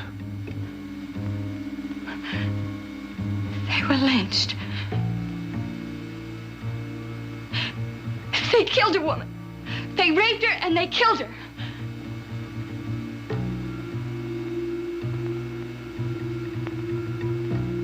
Was there a trial?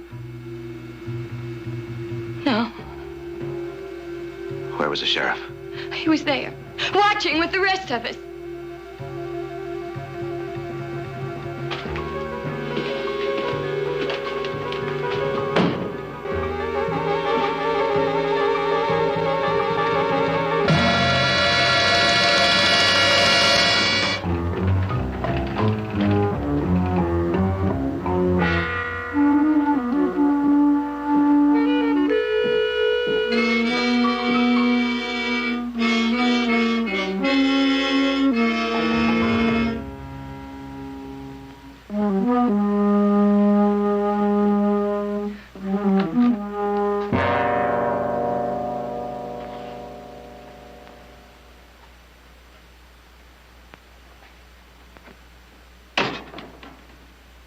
Didn't work, Tom.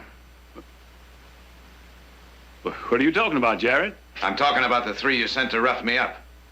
It only made me more curious. And now I've got the answer. Well, 2 days ago, George and Alicia were in their buggy about 10 miles out of town. 3 of them pulled the buggy off the road and they started... They made her dance with them. Then when they started putting their hands on her, I went crazy. They knocked me out. And when I came to, Alicia was gone. So was the buggy. There were bloodstains on the ground. And I put a posse together and went out right away. But I couldn't find anything. Then the next day, the 3 of them rode into town. They checked into the hotel to wait for you. I guess they never figured the one man who could identify them lived here. Then everybody went sort of crazy. They grabbed a rope and... Well, short of shooting every man in town, I couldn't stop it, Jared. I'd like to read you, too, a letter that was written by one of the men you hanged.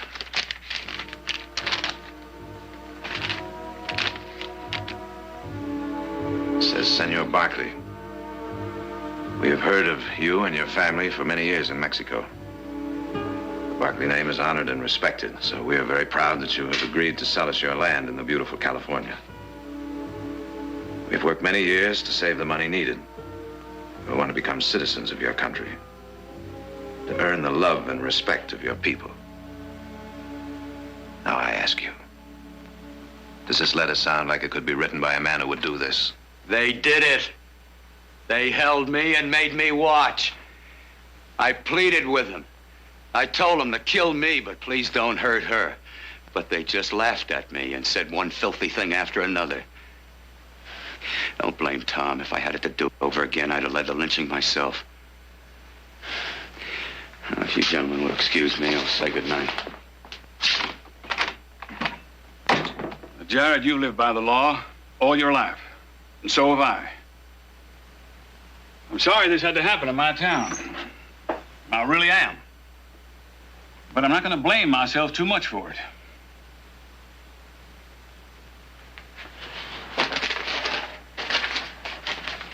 The whole thing doesn't make any sense.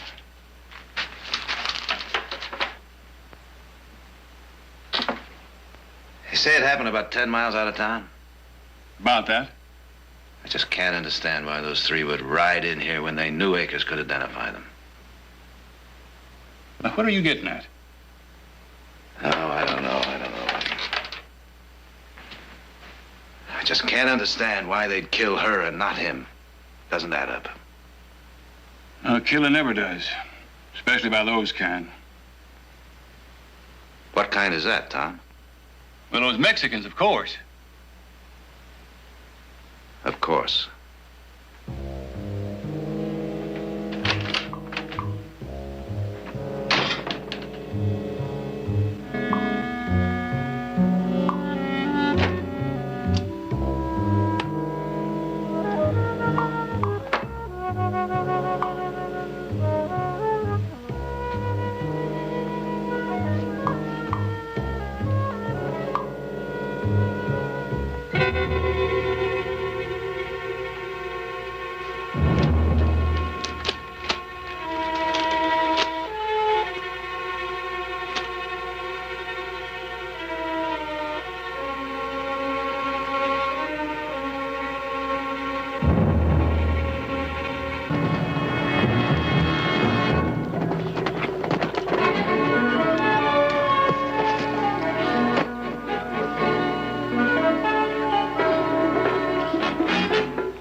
What do you want? Is Mr. Akers in? He's gone. Had to see a client. The man who kicked the pig? What? Never mind, I'll wait.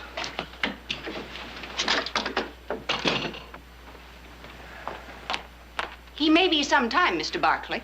You know me? Everybody knows you. So it would seem. Mr. Barkley, they killed Mrs. Akers in cold blood and for no reason, except to satisfy their lust. They deserved to be hanged. They deserved a fair trial. You surely don't believe those three were innocent. Mr. Akers recognized them plain as day. Yes, so he says. It's just that there are a couple of little things I don't quite understand. Mr. Barkley, why don't you go away? Why don't you leave Mr. Akers alone? Hasn't he gone through enough in the last 7 years? The last 7 years? I didn't mean that. I meant that the poor man has had a terrible tragedy and people shouldn't be poking their noses in at such a time. How long were the Akers married? Seems to me it was about 7 years, wasn't it? How'd they get along all that time? I mean, was there any little trouble between them? I won't answer that. I think you already have. Maybe I had better come back at another time. As you say, it might be a long wait.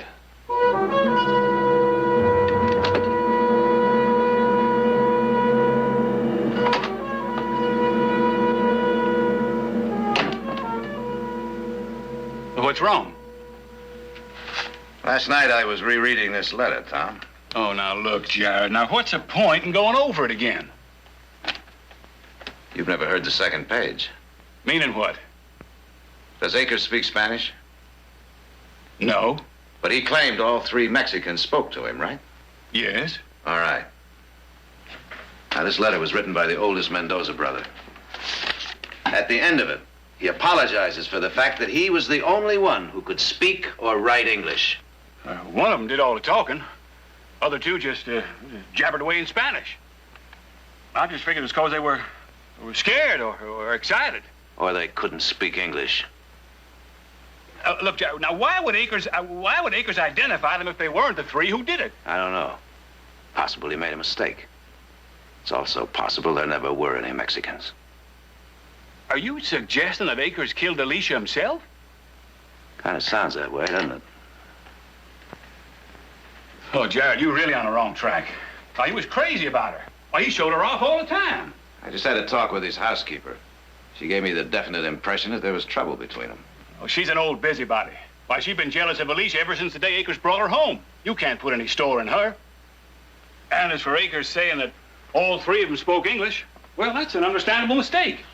He was in a state of shock when it happened. All I'm asking you to do is consider the possibility. That I hung 3 innocent men? Not likely, Jared. Not likely at all. You afraid to dig a little deeper? Now, how would I do that? Let's find Alicia's body. I looked for it. Then let's look again. Now, what'll that prove? I don't know. But if she was assaulted before she was murdered, that'll show. And if she was just plain murdered, that'll show, too. You willing to face up to the truth? As far as I'm concerned, I know the truth. But if you need proof... I do, Tom. And down in your guts, you need it, too.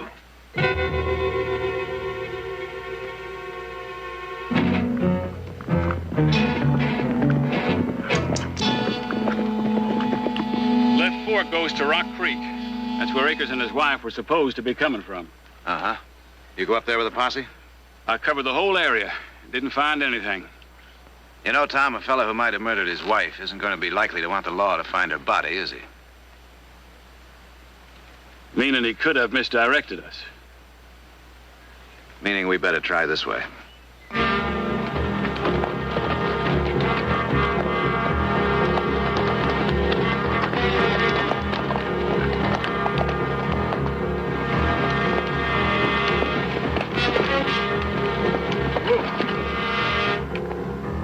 What's the matter? That looks like Akers' buggy.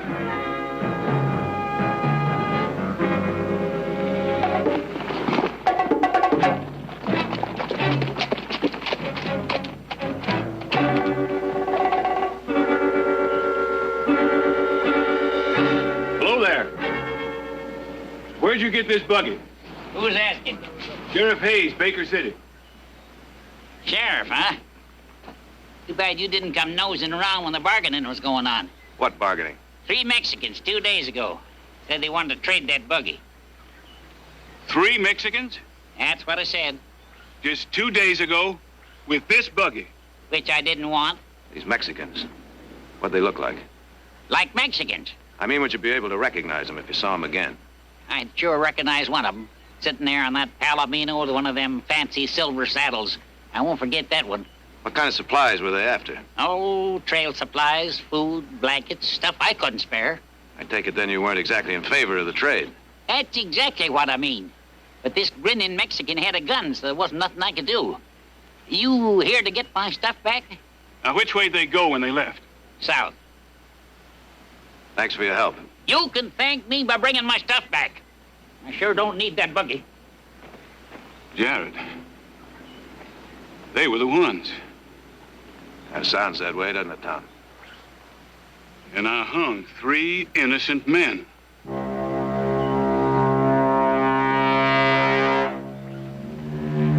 Now, how do I fix it? How do I live with a thing like that? They can't be far. We just get them, that's all. What's inside me? What I did. Catching them won't change that. No, it won't. But it's a start.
Who was it?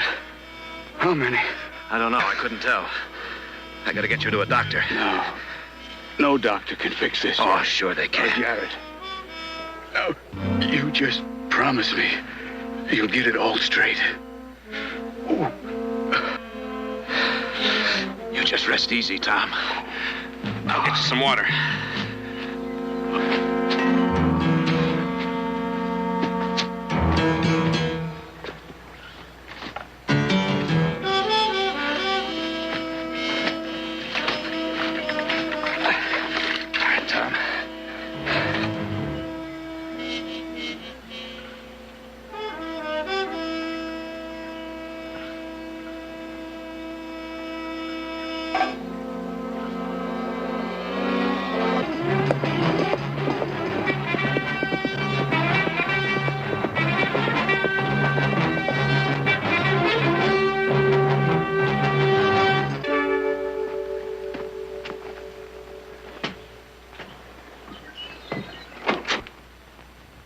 Thought I heard someone ride up. Nice to see you. You hungry? I could eat. Got beans or ham? Or both if you got the courage. A little joke. I ain't the best cook in the world, but I'm sociable. I'll try the ham. Ham and spuds coming up. Get much traffic through here? I mean, other than the stage? Well, you might say I get about all of what comes through, being I'm the only stop between here and Baker City. What about 3 men? Mexicans. One of them riding a Palomino with a fancy saddle. What about them? They come through here? What happened there? Bullet. Just a crease. Those Mexicans? I think so. Look, mister, I make it a point never to get involved in anyone else's battles. I stay a lot healthier that way. They did come through here, then. You ain't hearing anything from me. Suit yourself. That's the way you feel.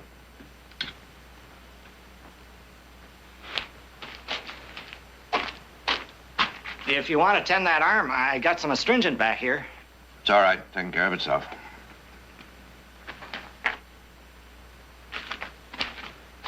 Hey, you want to hear a funny story the stage driver told me this morning? Not particularly. Those 3 Mexicans. What about them? It was yesterday they came through. Oh? Yeah. They were in a hurry. Bought some food, a couple bottles of whiskey. I suppose they told you which way they were going. Well, they didn't actually make a point to tell me. Bet you heard, though, huh? As a matter of fact, I heard one of them say they were headed for the border. How much do I owe you? You didn't finish it. It's like you said. How's that? You're a lot better at talking than cooking.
On your feet.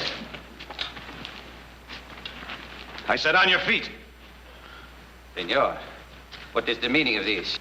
You're coming with me back to Baker City. We're going to have a little talk with the law. There must be some mistake. No mistake. We have done nothing except share the stars. It is true, senor. We're just plain vaqueros. Why would the law want us? A murder. We have murdered no one. No one except Sheriff Hayes and Alicia Akers. But you have come a long way for nothing. That's right, Mr. Barkley. Alicia? Yes?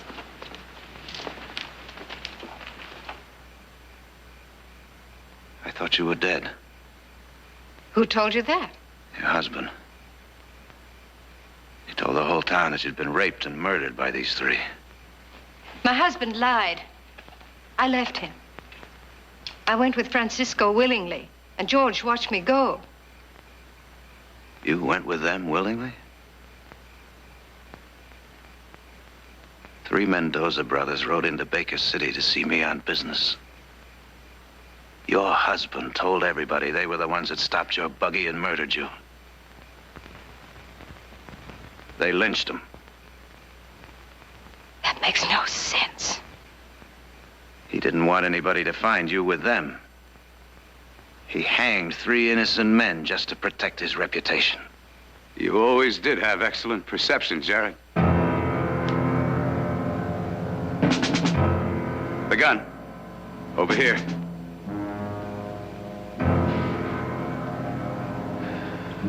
All right, George. Just tell me one thing, will you? Why'd you have to murder Hayes? I was sorry I didn't get you too, Jared.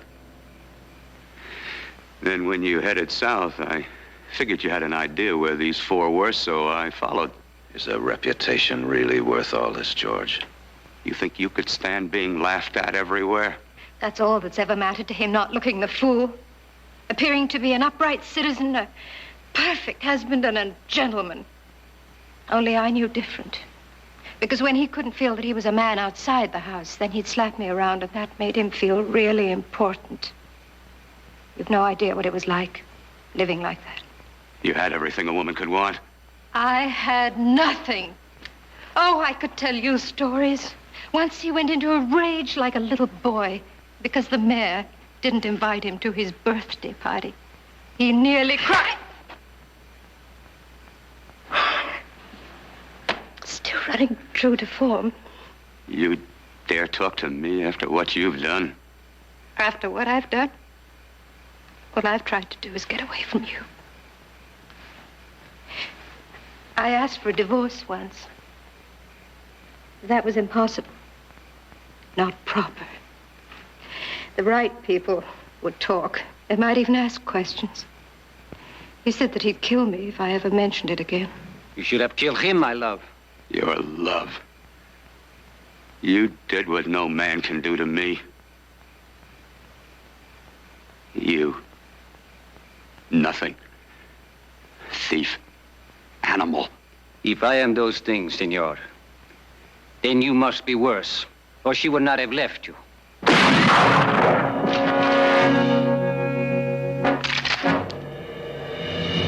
would have shot you sooner. From out there. But that would have been too gracious. Now you can die slowly. And you can watch, just like you made me watch. Stay where you are! George!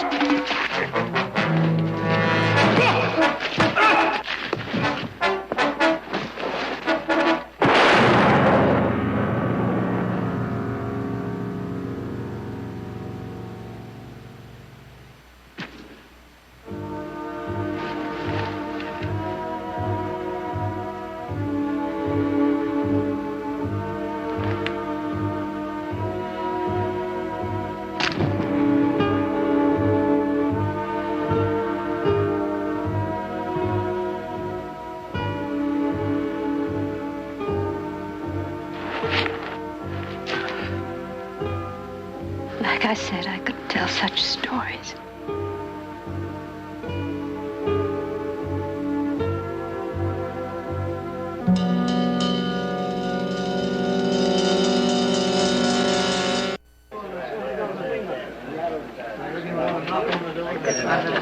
What's going on in there? Just gave the federal marshal the facts. What does that mean? Means he's got the facts.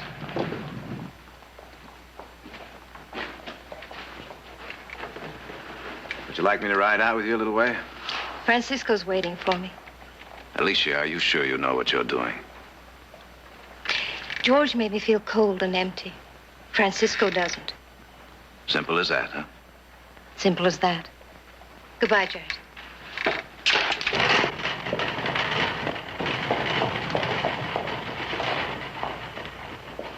Mr. Barkley,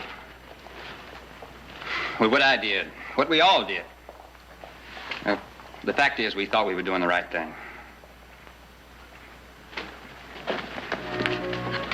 Well, I only been here a month. You learn quick. What about us? You'll have to live with yourselves.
sign is all wrong. Nothing wrong with that sign. The print's too small. I just went by McGarrett's and they're signing him right and left. Well, it doesn't have anything to do with the sign. Why don't you pour yourself a cup of coffee? I don't want any coffee. I want men. I have a whole fruit crop to harvest, and McGarrett and the others are signing them like they're giving something away for nothing. Uh-huh. By the way, are you questioning these people like you're getting them ready for jury duty? Jury duty? What are you talking about? Well, word is going around town that you're practically cross-examining these people. Now, look, Nicholas, you said to me, get me the right men. Now, that's what I'm trying to do. Isn't that what you want? I want men. Any man who is ready, willing, and able to work, I would like to have. Now, if you see one of these, grab him, hold him, and sign him. But do me a favor, will you? What's that? But don't ask him any questions. All right, Nick. Fine.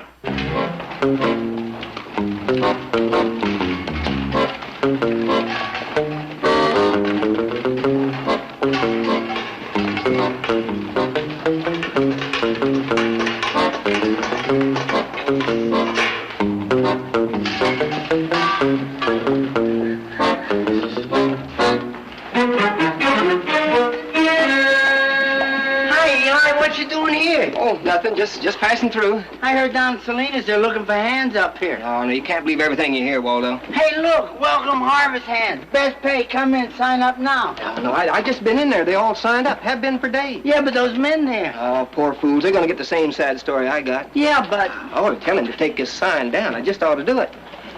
I hear that there's another place right down the street that's got a couple of openings. Now, why don't you hurry on down there, Waldo, and get them before they all taken up? I'll run back in here. I'll tell this feller, take his sign down, and I'll meet you down there. Now, go on, hurry Oh, up. thanks, Eli. Gee, thanks. You sure are swell to put me onto this. Thanks, Eli. Hey, what's the big idea? That man's looking for work, isn't he? That's right. You hire him and I quit. There ain't a ranch in California big enough to hold the two of us.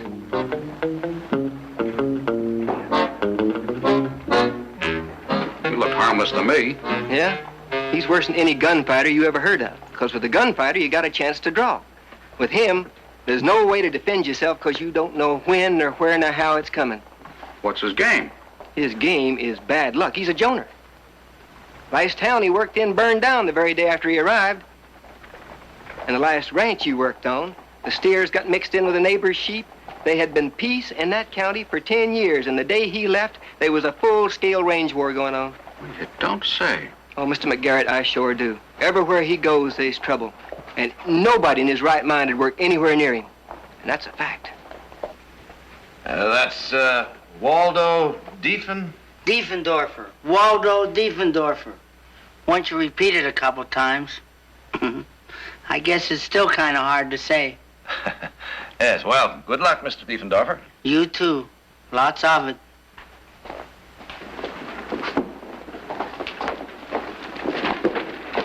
Hey, now, you boys stop that. Now, cut it out. One of you is going to get hurt. Now, you cut that out. Hey, now, give me that. Now, get out on home and...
play something.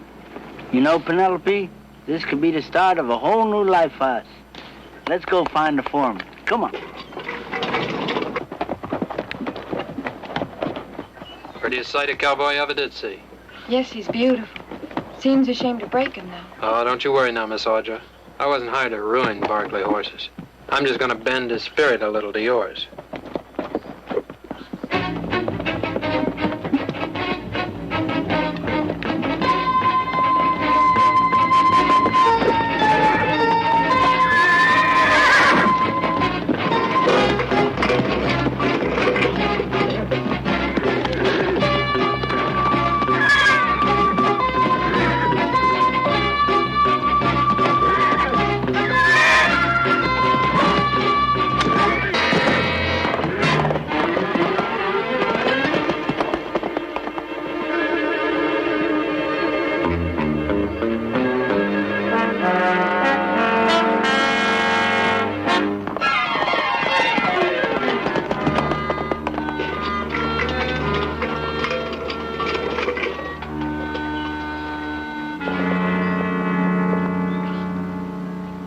Sorry.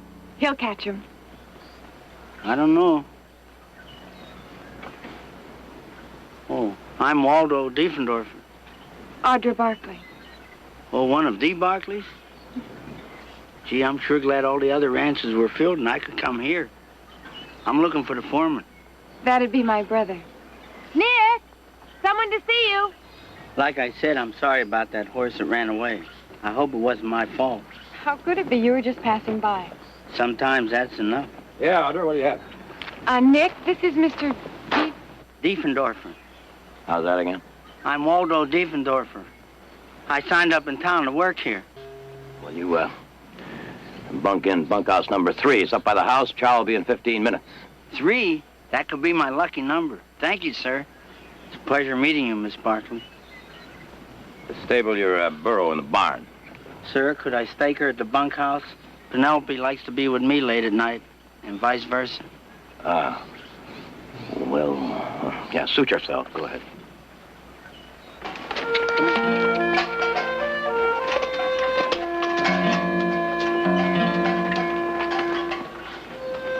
I don't know. I just don't know.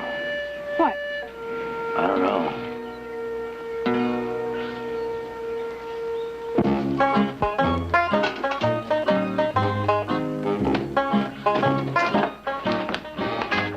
Hi, fellas, I'm Waldo. Don't bother about me. Just go on doing what you're doing. You can dump your gear over there. Oh, thanks. Sure. The name is Hank Demers. I'm sort of put in charge here. Glad to have you with us. Thanks. Lots of give. Nice. Yeah, the Barclays got the best beds in the valley. Chow ain't bad either. Yeah. You're lucky to sign on here. That's what I figured. I'll get your blankets out back. Oh, you don't have to bother. There's no bother. We all work together here. One big happy family. Hey, don't I know you from somewhere? You sure? Uh-huh. I ain't never been anyplace. I mean that counts or anything. What'd you say your name was? Waldo. Your last name? Diefendorfer. Sounds kind of familiar. Oh, there are lots of Diefendorfers. The world's full of them. You got me mixed up with one of those. Somebody else. Could be.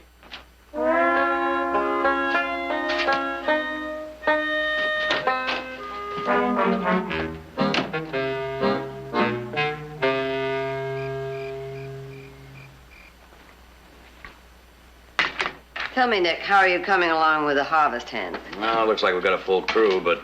But what? You should know. You hired him, deep and dapper. Diefendorfer. Whatever. Brother Jared, I told you to sign on anybody. Scrape the bottom of the barrel if you had to, but come on. Diefendorfer? Diefendorfer. Waldo Diefendorfer. All right. But does he look like a farmhand to you? Now, Nick, what does a farmhand look like? Let's not have any courtroom tricks, lawyer man. Would someone mind letting me in on this? Well, Brother Jared here signed on, Diefendorfer. Yeah, well, he doesn't know a peach from a ripe tomato. Now, Nick, that's cruel. Well, I should think the point is, can he do the job? I'll lay odds against it. Nick, why don't you stop picking on him? He hasn't even had a chance to prove himself yet. Why don't you at least wait and see? Who knows? You may be in for the surprise of your life.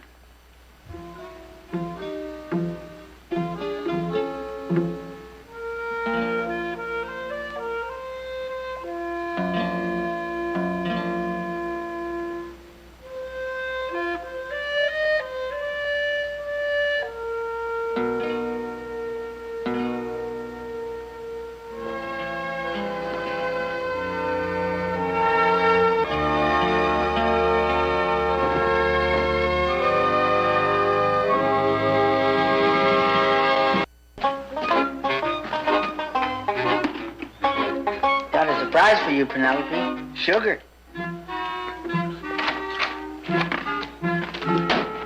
Morning. Yeah. Nice day. Yeah, it sure is.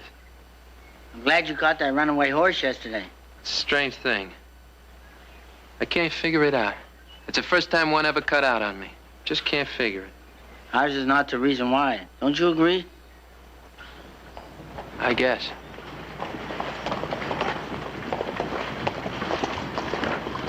All right, you men, let's go.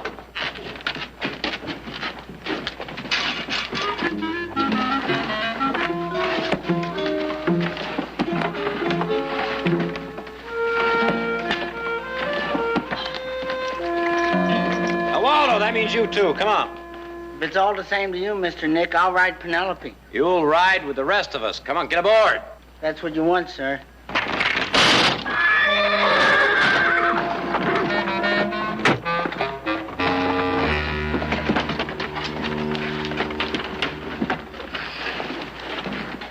3 days have gone by, and it's been one thing after another.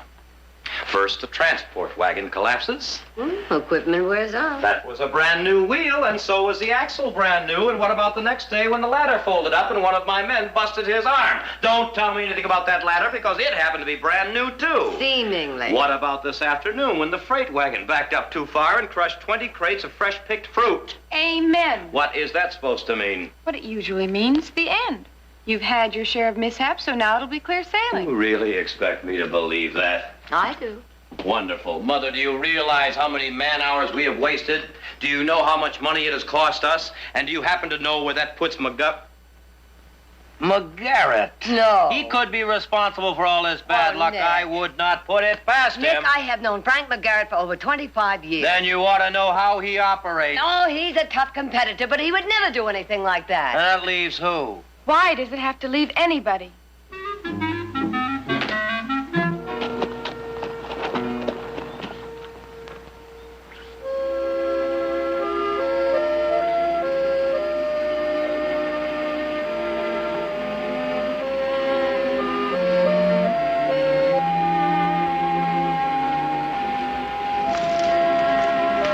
Hi there. Oh, hello. I'm sorry. Forgive me. I mean, for going around like this, Bear Lake.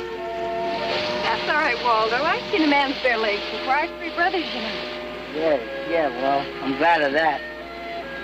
Am I intruding? Oh, no. Perfect Sunday afternoon. Sure is. I'm glad you rode by. If you don't mind my saying so. Not at all. Usually the men go into town Saturday night and stay over. Well, to tell you the truth, I kind of like to be alone sometimes. I think I know what you mean. You do? Mm-hmm. Funny. Doesn't make a difference where you are or who's around. You know what I mean? Sometimes I feel exactly the same way. Me too. Of course, that's what Penelope included. Of course. Still, it's nice to have somebody to talk to. Sometimes. Like you, I mean. There are some people who make you feel to home right away. Like the first time I saw you, Miss Audra. I walked right up to you. Talked right to you. I don't usually speak to strangers, especially the opposite sex. But I must admit, in your case, I made an exception. That's the honest truth. I'm very flattered. You are? Hey, Miss Audra. Been looking for you. Remember that herd of Mustangs I was telling you about? Yes? Well, it was spotted headed north. I think they're going towards Box Canyon. Want to ride with me? Do you really think you can find them? Well, if I can, no one can. Come on, let's go. I'll see you later, Waldo. Uh-huh.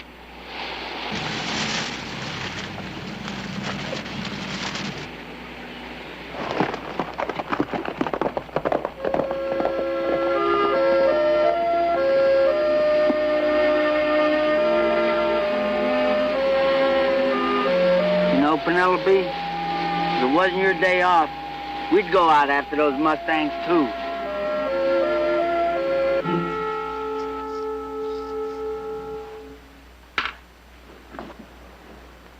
Hey, Sid, how about lend me some of your hair tonic? I'm all out. What for? What do you think for? You ain't going no place. Oh, no? Going up to the big house tonight. Come on, you couldn't get in the back door. And if you're talking about Miss Audra... That's exactly who I'm talking about. I'm taking her to the dance on Tuesday night. This I gotta see. You come to the dance on Tuesday night, you will see. Where is he? Let me at him. I knew it. I felt it. Where is he? Where's who? Diefendorfer. I told you there was something fishy about him, didn't I? Oh, Hank, don't start that all over again. What about that transport wagon breaking down? And Charlie falling off that ladder? And all those crushed crates of fruit that took us hours to pick? It's all his doing. He's a jinx. Sure. Go ahead, laugh. Who's laughing? The Garrett's men are. In town. They're laughing themselves sick about it. One of them palmed off Diefendorfer on the Barclays. They know him from way back. They've given him a wide berth. Now we're stuck with him. Who knows what's going to happen next? Well, what do you aim to do? I don't know. You want some advice? Take it straight to the Barclays. It's their crop.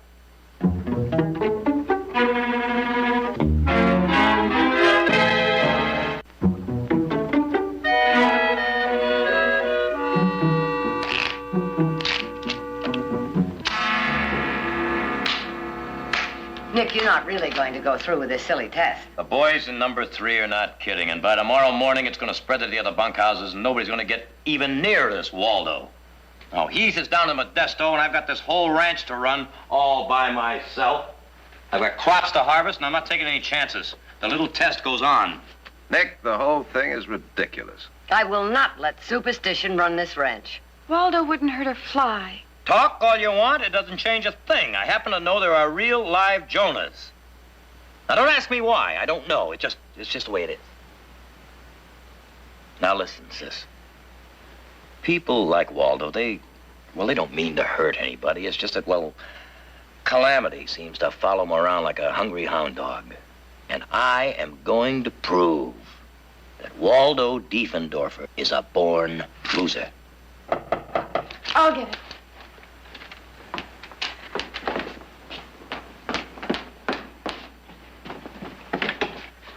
Come in, Waldo, please. Oh, my gosh! Oh! I nearly broke it. Somebody must have moved it. It was in the way. Oh, I don't know. Nice place you got here. Big, too. What is it your brother, Mr. Nick, wants to see me about? Well, actually, the whole family's in there. They all want to see me? Mm-hmm. Oh, what do you know? What's it all about? Well, it's a game, sort of. Oh. You know my brothers, Nick and Jared. Mr. Nick, Mr. Jared? And this is my mother. How do you do, Mr. Diefendorfer? Mrs. Barkley, it's a real pleasure. Also an honor. Well, thank you, Mr. Friends call me Waldo. Bosses, too. Waldo, will you sit down here and join us for a minute here? Oh, yes, sir. We're going to cut for a high card. Me? Mm-hmm. Oh, I never gamble. Well, there's no money involved. Then what? Waldo, remember I mentioned a game? Oh, yeah. All right, I'll cut first.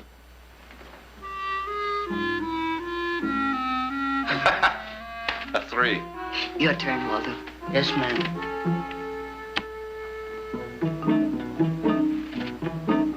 A deuce. All right, let's try it again. Now, this time you cut first, Waldo. But... It's all right, just cut.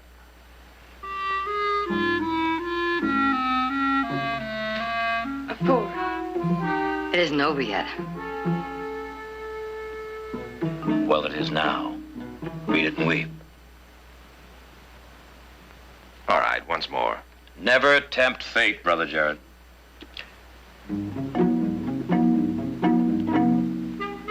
A king! Oh, Waldo, that's wonderful. It is? Well, now, will you look here at what I drew? Looks to me to be an ace. Enough? I still say it doesn't prove a thing. Thank you, Walter. Thank you very much for cooperating. That's the game? That's all? That's all. Well, would you like some coffee? Or some cookies? Well, gee, thanks. But I gotta get up early. A man can't be tired and do a full day's work. Bosses might complain. Night, everybody. Night, Miss Audra.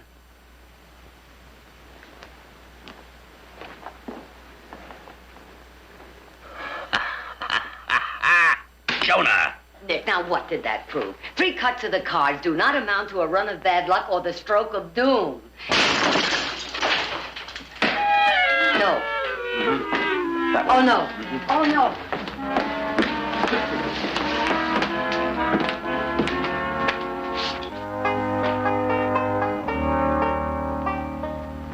This is a nice big piece. You'd better go now, Waldo. I guess I wasn't looking where I was going. I'm sorry. Night, folks.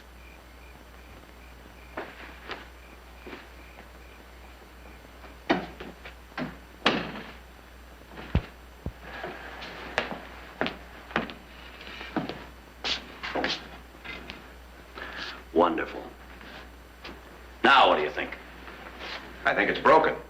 But I don't think it had anything to do with being a Jonah. I agree. Well? I'll, go along with Jared and Audra. Well, he is willing, isn't he? And honest and loyal. And, polite? Whose side are you all on, anyway? Well, just trying to be fair. What do I tell the hands out there? They want me to get Waldo off their backs. Oh, I'm not worried about that, Nick. You'll find the right words.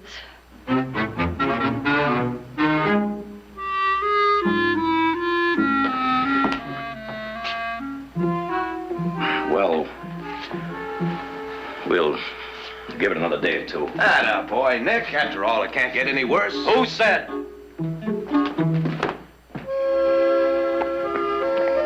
See you later. Take care.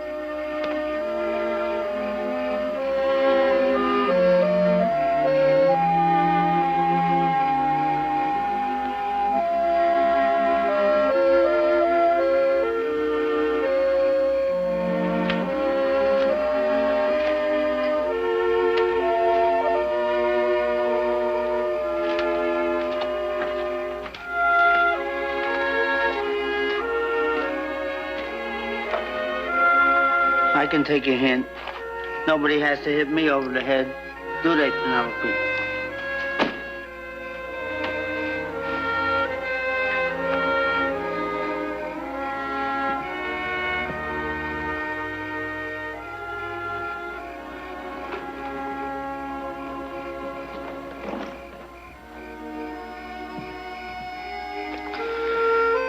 Now, let's see, Penelope. We've got to make some plans.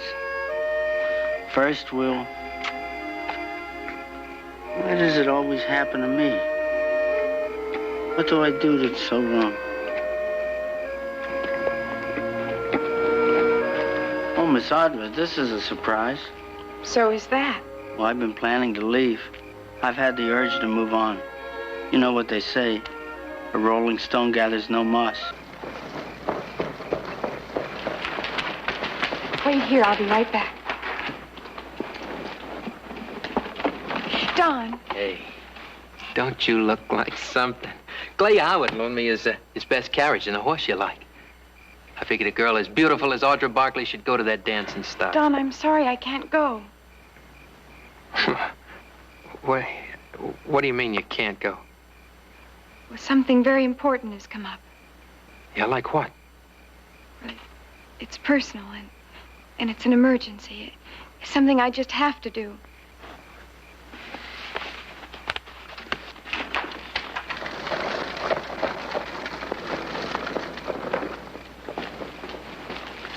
Miss Audra, it's been very nice knowing you.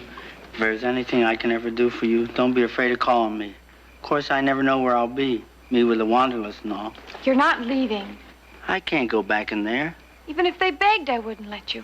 There's a room off the barn. You can have your privacy, and Penelope can have her own stall. Come on, I'll show you. See you later, Penelope. Waldo, what do you think of dancing? Well, I only tried it once. Once? Well, you see, I stepped on this girl's foot. Well, that happens to practically every man. Not like me. I broke her toe.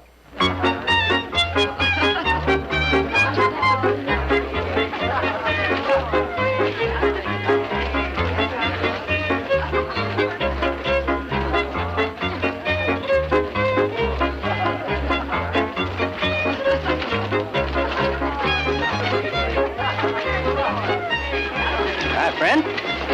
Drinking alone, huh? The lady from the main house leaving you waiting at the gate? She wasn't feeling well. That's all there was to it.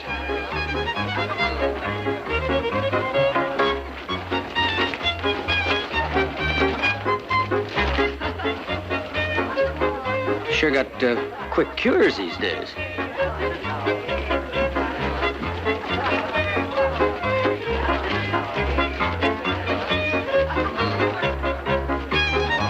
Now, I wonder what he's got that you haven't.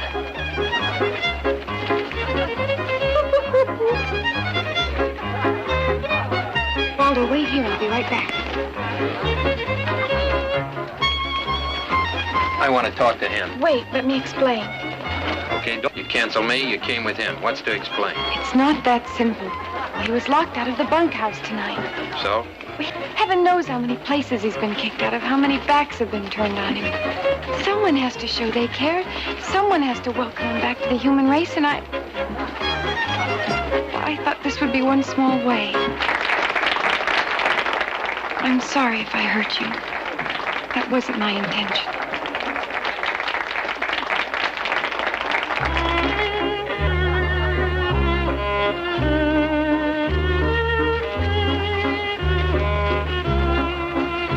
Come on, Waldo, let's dance. Now? Now! First, Miss Audra, listen. Do me one favor. Be careful of your toes. Please.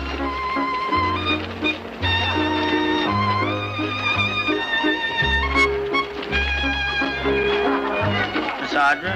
Yes? Remember Sunday out by the stream when I told you how much I like being by myself? Mm-hmm. Well, I gotta tell you now, there are a lot of times when I don't like it at all. To tell you the whole truth, most of the time I don't like it. Most of the times I like being someplace where it's crowded, where everybody's smiling and having a good time, and liking each other, like now. To tell you the whole truth, most of the time, I'm just plain lonely. Waldo, to tell you the whole truth, so are a lot of people.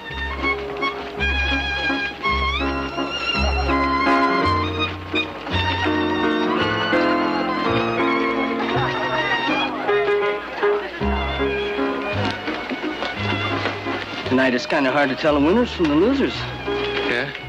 Well, I guarantee you one thing. When I get through, you won't have any trouble.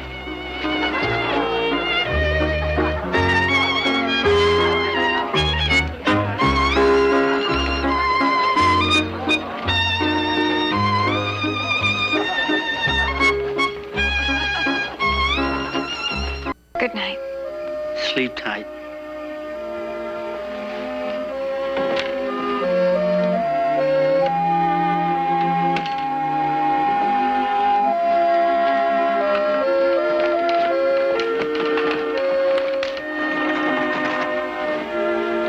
Audra, I'd like a word with you. Yes, Nick? While you were out dancing, a delegation from Bunkhouse 3 paid me a visit. If it's about Waldo. Who else? This delegation was headed up by your friend Don Jarvis. Seems he wants to walk out and take 15 men with him. Why couldn't you have left well enough alone, Audra? Waldo's no stray dog, you know. Then why is he kicked around like one? Has that ever occurred to you? I'll pay him off. He won't take it. You think? He's not looking for charity. How do you know so much about this? All right, that's enough, both of you. Audra is right. Now, wait a minute. Well, so are you, in a way. So I'd say a compromise is in order. Such as? Well, it seems simple to me. Simple? The men will not work with Waldo in the orchard. We'll take him out of the orchard. And you, Audra, you say he won't accept charity. All right, we will find him a legitimate paying job. Now, there are plenty of those this time of year. I ask you, what's wrong with that? I'll tell you what's wrong with it. That's what's wrong with it. He's still on this property. This is my property, Jarvis. This is Barkley property. Have it your way. But I want him off of here and fast. You want him off, huh? That's right. Now, you better leave a little room, Mr. Barkley. Because if he's not off of here by noon tomorrow, we will be. And more will follow. Well, now, let me let you in on something. If you, or you, Hank, or any one of you walk from here, I'll see to it that not one of you get 1 hour's work in this whole valley. Who are you trying to bluff? You know these men got the pick of the places around here. As a matter of fact, I've already checked with McGarrett. They got a special invite to come over to his ranch anytime they want to. So you take your choice. Diefendorfer or them.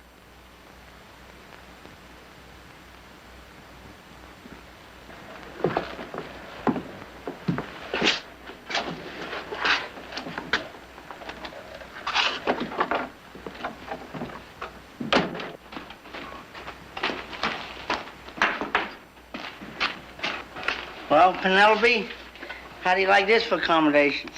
Your own stall and my own room. No, it's real. It's not a dream. All the bad luck is behind us now. No more dark clouds. From now on, my fine friend, nothing but sunshine. Oh, no. Oh, no, it can't be. It never rains this time of year.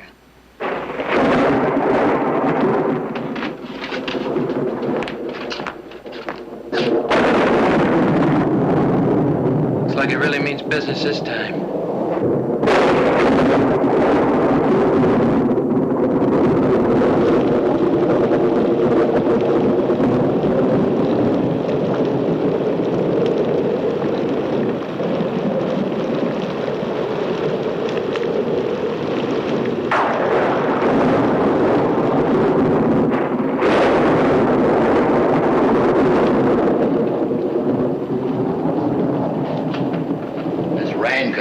For everybody. If it keeps up, there won't be any work for anybody in the whole valley. Yeah. Talk about your Jonas.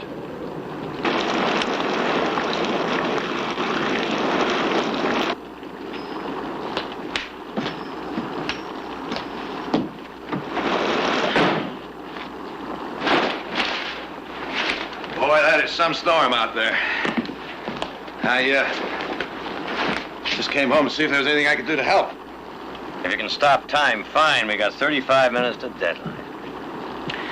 Or else maybe you can figure a way to stop this rain. You mean to tell me those men out there really believe that Waldo started this storm? According to the last petition, 28 of them do, yes. Now, what you really mean is that Jarvis fellow has got them believing it, right? I don't know what to believe now. What's this, Nick? You thinking of giving in? No, I'm just doing a lot of thinking, so. Well, while you are, think about this. You give some people an inch, Nick, and they take a mile. If I know you, you're not going to give anybody a mile, no matter what you're thinking right now, and you know it. All right, how do we win, Jared? Well, I don't know. Maybe it's more important sometimes, Nick, to know how to lose.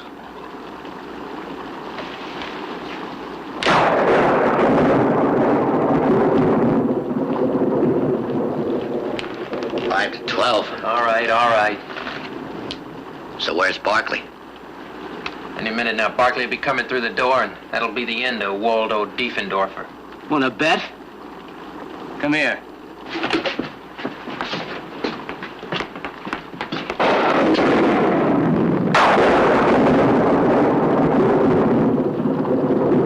I'd say it looks like Waldo is settling down for a long stay. Come here. listen to me. You can forget about those blankets Miss Audra gave you, and you can forget everything the Barclays told you. You're getting out of here. Yeah, but... No buts! You pack up your gear, you get on that mangy burro, and you ride. Now, come on, move! Let him go. Don't you know when you've had enough?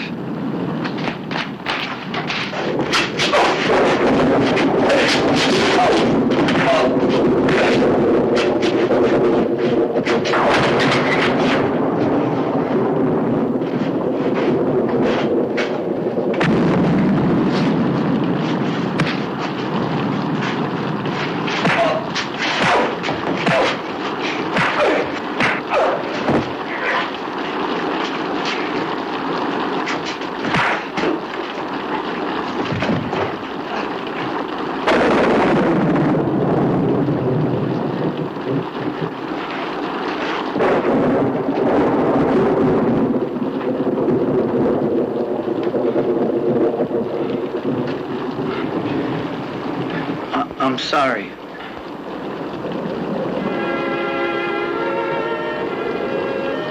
Yeah.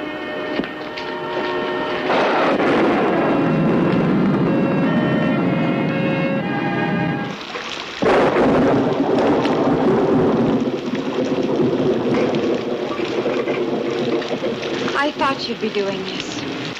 What can I do? Well, first, have a better opinion of yourself. Have some faith in you. How can I, when from the day I was born I brought bad luck? Even that day, after the doctor delivered me, he fell down the porch steps and broke his leg. That was his bad luck, not yours. I don't want to cause any trouble here. I don't believe you. That's just your excuse. The fact is, you're feeling sorry for yourself. You always have. You're not running to help anybody. You're running because you're a coward. You're not noble, and you're not a man. You're just a sheep leading yourself to slaughter. Why don't you for once stand your ground? Why don't you for once try a little faith? Oh, what's the use?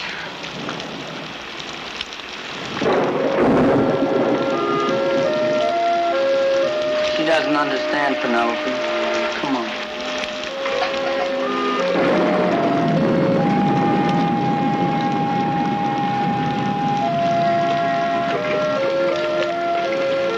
Hey, he's leaving.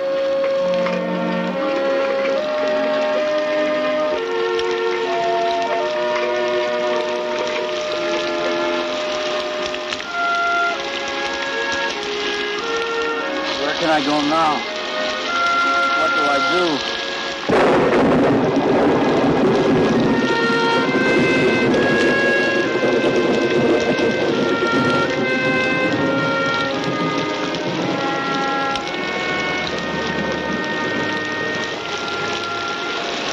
I never asked you for anything. I wouldn't dare. But I just gotta ask you now. You see, I can't go on like this anymore. But to tell you the truth, I don't want to. Besides, I can't be someone else, can I? I mean, a person is stuck with being what he is, right? But I need your help now. Nothing big or important. Just a little something. Please. Yours truly, Waldo Diefendorfer.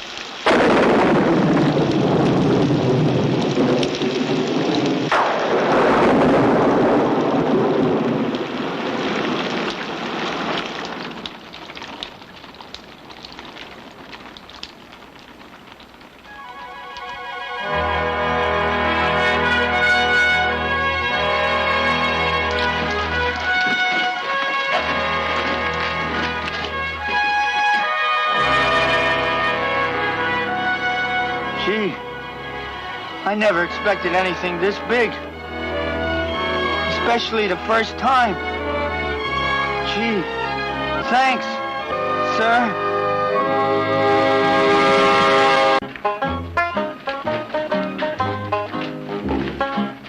You know, Waldo, this is the best season we ever had. Me too, Hank. Look, me and the boys are headed north for the Feather River. How about joining us? Sure, friend. Great. Wouldn't want to lose our good luck charm. Hear that, Miss Audra? You brought me a change of luck. Change of faith. Oh, yeah.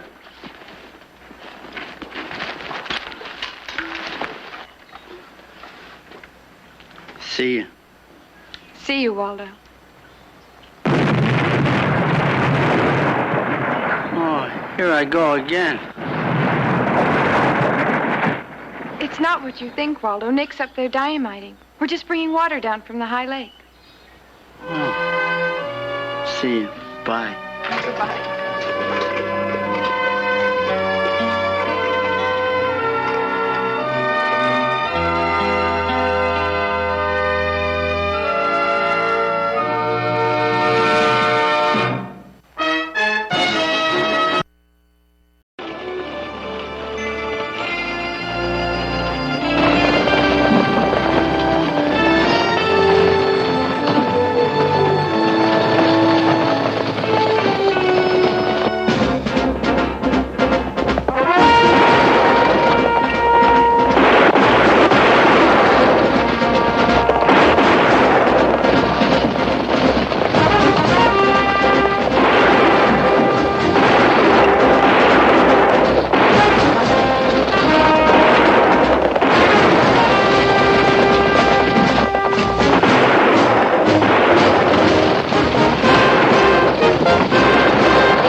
Thanks for stopping them horses.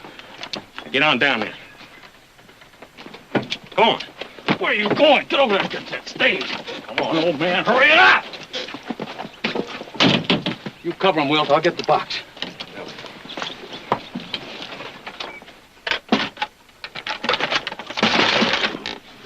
After that gold shipment, I'm afraid you're a bit late. Shut up.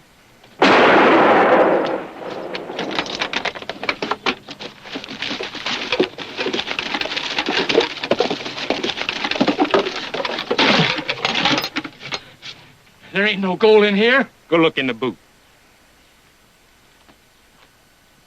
The driver mentioned it went out yesterday.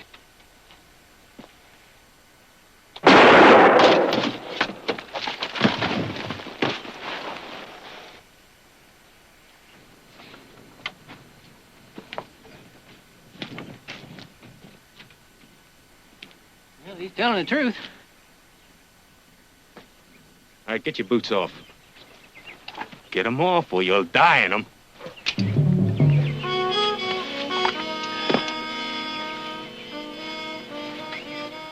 All right, get walking. Get walking. Go on.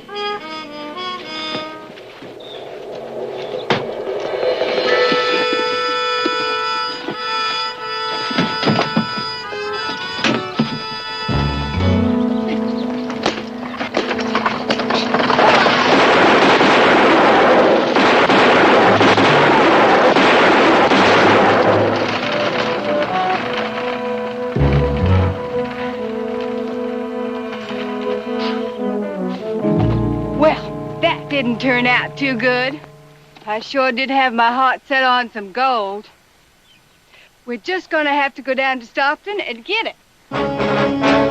Hey!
Grady!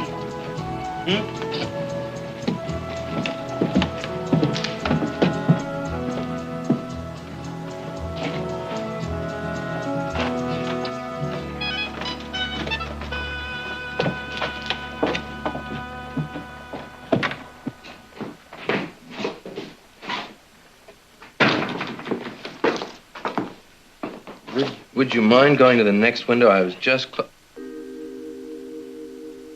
Oh, well now. We'd like to open up an account. An account? Well, yes, ma'am. You've come to the right bank.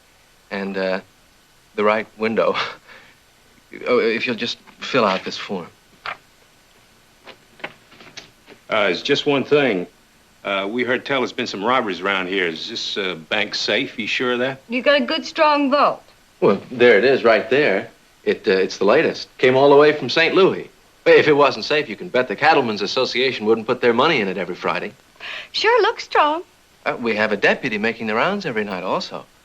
Every hour on the hour. On the hour. Well, I'm glad to hear that. Sign the papers, Grady. There's a pen right over there.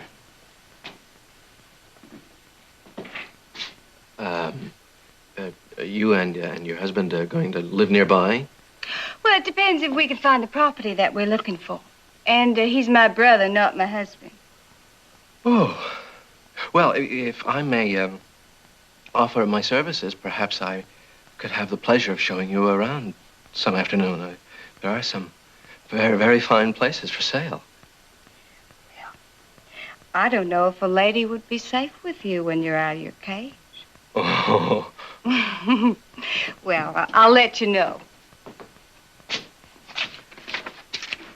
Grady, you can take me to lunch.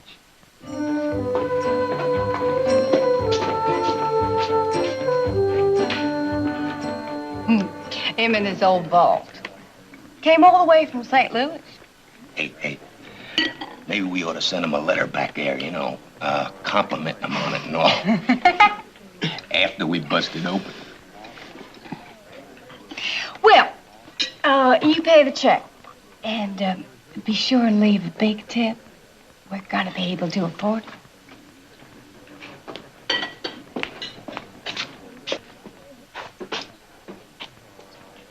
Jesse?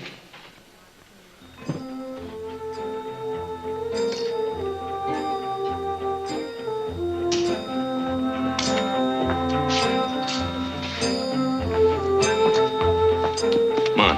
We go get supplies. No, you go get it.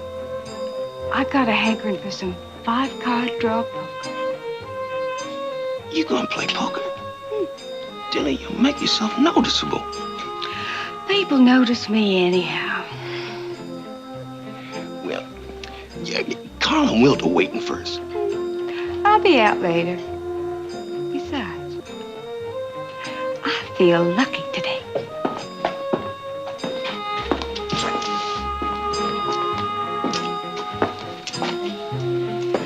Room for another hand. The game is poker, young lady, not parcheesi. I think I'll sit right here. We won't feel a bit good taking your money, ma'am. Name's Dilly. Dilly Shanks. And I won't feel a bit bad about taking yours. Playing cards with a woman, that's no game. Whose deal? Yours. We each get 5 cards. $1 ante, 5's the limit. If that don't scare you off now. Deal.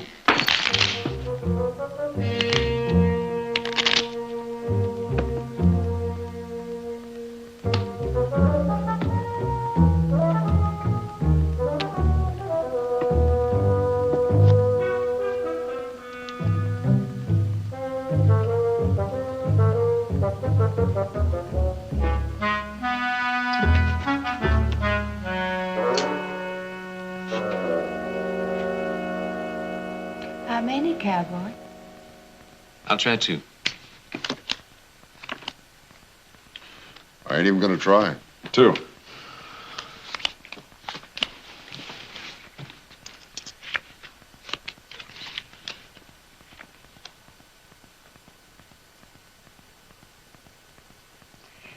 And, I think I'll help myself to one.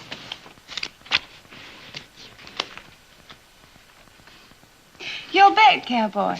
Looks like today's not my day. Oh, day's not over yet. Well, let's play cards. $1. You got yourself bet, mister. And a raise. You're bluffing, that's what I think. I'm bluffing? Raise me. Or call. Feel that straight, slick as butter. Yeah, it was slick, all right, just like every other hand you've dealt. Now, you trying to tell me something, mister? I think you've been ginnying up the cards. That's what I think. You said that nice and loud. Now, don't you keep me waiting too long for an apology. Well, I've, Come on, mister. You can speak a lot plainer than that. apologize. Why, thank you. Well, I guess that ends the game. Say, Heath, you gonna have time to help me with that fencing tomorrow? Or do your feet hurt you too much? Nothing wrong with my hands. I'll tackle that section down by the Sawmill Bridge. Thanks, Heath. Miss Dilly, if you'll excuse me.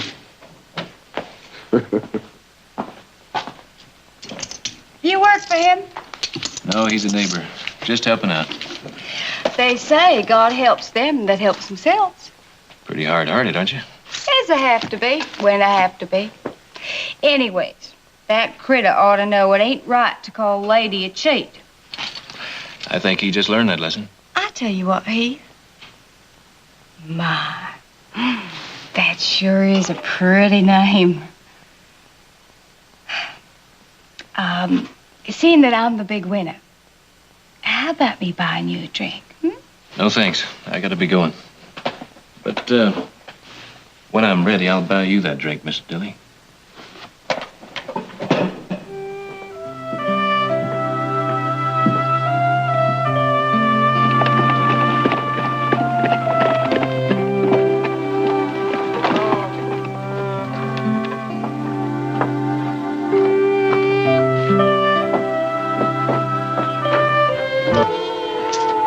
You boys got nothing better to do than sit around soaking up whiskey? Well, you wouldn't let us go into town. What'd you want us to do? Sit around and crochet doilies? Isn't that funny? That's funny, Will. Hush up. You two go into town, you get into nothing but trouble. Took you so long. And we want to do that bank and get out of here. I wanted some money. That's what took me so long. Besides, we're gonna let that bank wait. Wait. We know how to get in and out of there. What do we got to wait for? Grady, you wouldn't know beans in a bag. You heard the teller blabbing about the Cattlemen's Association making a big deposit on Friday? Yeah, maybe so, but I sure get jumpy having to hang around. Yeah, me too, Dilly. Why don't we just grab that gold like we planned and be on our way? And just forget about the extra money.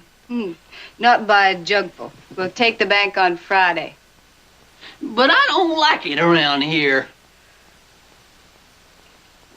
Well, I do. So that settles that.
Where's it hurt? Oh, I think it's my knee. I'll try not to move it. Oh. What happened? Oh, my horse. horse that just ran off? Oh. The horse doesn't look too wild to me. Well, who knows what goes on in a horse's head? Or in a woman's. What's that? Well, it could have happened. I doubt it. I don't think too many horses got the nerve to run away with you. You know, I'm beginning to like it around here more and more. Well, you planning on settling here? My brother Grady and I are looking for some land to buy. We aim to be real neighborly. You married? Nope. Promised anyone? No. Well, how about you being real neighborly? And, well, you must know some places around here for sale. How about showing me a few? Maybe, if you promise to teach me to play poker like that. Well, my daddy was a gambler on them Mississippi riverboats. They used to call him Velvet Harry because he dressed so well and had such good manners. He used to have his hair cut twice a week. And he sure knew his way around a deck of cards. Well, ever since I was just little Dickens, he used to play with me. I think the first words I ever learned were, ante up, folks. Well, I'll tell you what, Dilly. I was just about ready to finish up here. If you're heading into town, well, I'll buy you that drink now. How would you like a nice lemonade? Lemonade? Why, yes. I think I'd like that.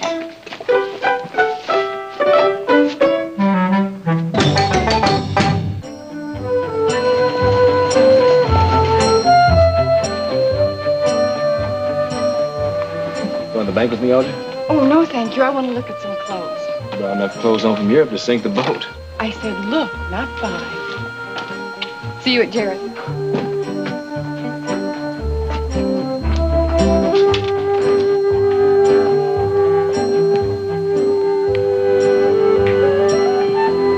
Excuse me. I was just about to try that on. What do you think? I think it's very becoming, but I think it could be straightened a little. Well, maybe you could use some straightening yourself. You did ask me. I wasn't talking about the hat. I was talking about you and Heath. Well, what about us? Who are you? I happen to be a very close acquaintance of his, if you want to know. A close acquaintance? More than a close acquaintance, if you want to know. And I'm telling you, whoever you may be, that you just better keep away from him or you're going to be sorry. I gather you have a romantic interest in him, Miss Shanks. And you gather rightly. Now, look, I don't aim to get ugly about this. It's just that, well, love, we have an understanding, that's all. I see. Well, you certainly don't have to worry about me, Miss Shanks. I could never be a rival of yours. Glad to hear it. Besides, Heath and I, we plan to see a lot more of each other. So if you'll just excuse me, I have some things to buy. Then she said you'd better keep away from him or you'll be sorry. Well, you should have told her that you were his sister. Audrey, you could have been shot stone cold dead. I didn't think of that. Well, you know what they say. Hell hath no fury like a...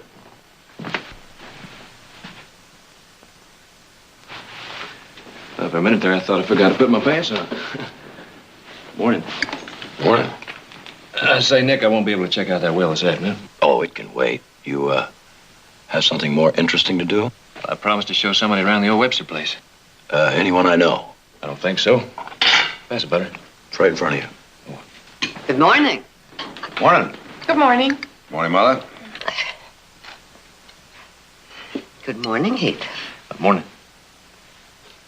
Well, I know it's very early in the morning, but I detect something's going on. What is it? Nothing, really. I was just about to tell Heath I met a friend of his yesterday in town, a Miss Shanks. She seems to think quite a lot of him. Was that right? Pass the sugar. Right in front of you. Oh, more than that. She just about challenged Audrey here to a duel. I understand Audrey wouldn't stand a chance. She draws like a hired gun. Well, she sounds like a fascinating creature. I'd like to meet her. Oh, we'd all like to meet her. Meantime, why don't we let Heath have his breakfast in peace? Yes, we ought to let him have a peaceful breakfast. Because he's probably in for an exciting afternoon. Of course, it'll be a lot of work, but there's water here, and that's the main thing. Water, that's the main thing. How many head of cattle your brother figured on running? Well, I don't know for sure. You like this place, Heath? Well, who wouldn't? It's some of the best land in the valley. Did you ever think about settling down? Having a place of your own? Oh, I've got my own place. You do? My family and I, we run a few head. Family. That ain't the same as having a place of your own. You know, like a man and a woman having theirs. You ever think about that? Well, it passes through my head every once in a while. Funny. I never thought about such a thing in my whole life before. Yeah, well, guess we better be getting back, huh? I sure do like you, Heath. Thank you, Dilly. I like you. Well, that ain't what I mean. What I mean is, well, I guess I mean I love you. Love me? We just met. Oh, don't you go laughing at me. Well, I know it ain't a girl's place to be saying it first, but when I have something on my mind, I say it right out. Okay? Okay. Well, if you're surprised, it ain't nothing compared to what I am. Why, if somebody told me I'd be feeling this way, but I do. That's all there is to it. Why else would I feel like, well, like there's a big bell ringing inside me every time I even just think about you? Do you love me, Heath? Just a little bit? Well, you don't have to answer that. Not yet. All I know is that I love you, that I want you, and that I'm gonna have you. Hey, that wasn't so bad, was it? No, Dilly, that was nice. Well, now you understand how things are. I don't think you understand. When I love a woman, it's got to be in my own time. Why, sure, Heath. Take your time. Take all the time you want. And it's got to be in my own way. And she's just got to let it happen. And I've got to do all the courting. Sure, Heath. You can't help the way you feel, neither. I understand. Let's get back.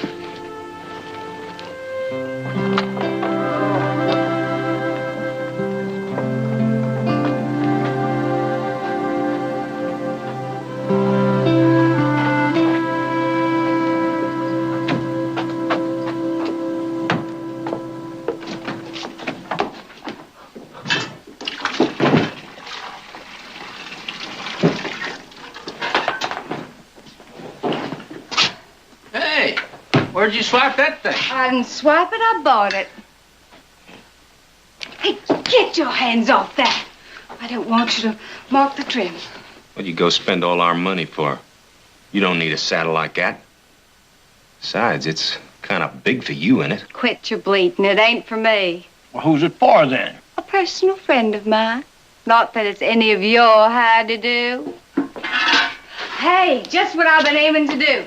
Take a bath. Well, now, wait a minute. It's my turn now. After me. You figuring on giving this saddle to that big cowboy you've been seeing? You must be pretty sweet on him. You know he was one of them passengers on the stage, don't you? I was wondering where I've seen him before. Now, as to whether I am sweet on him or not, what if I am?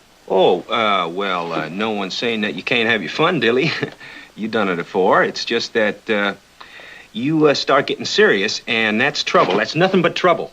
You gotta remember that we got that bank waiting for us, and then we're on our way. Well, I guess this is as good a time as any to tell you. I'm staying in Stockton.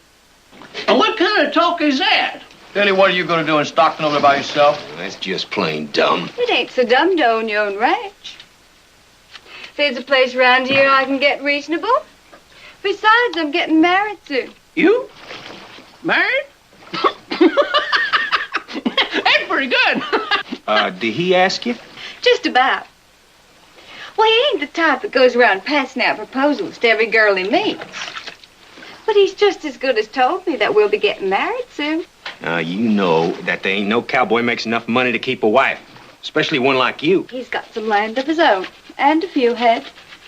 That, on top of what I intend to buy for us, do pretty good. Well, let me see now.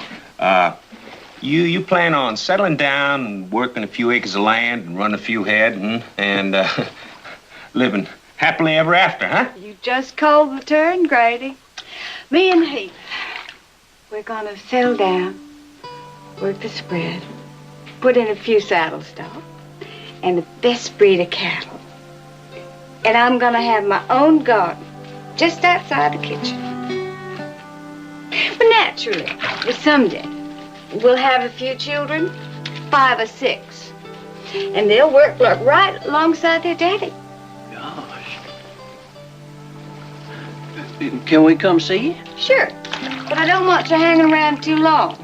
That is nice. That's nice. That's real pretty. But where you gonna get the money for this ranch? From my share of the bank on Friday. That's still on. I'm going with you. It's just gonna be my last time, that's all. Then you boys are gonna be out on your own. Let's us get out of here and give her a little privacy.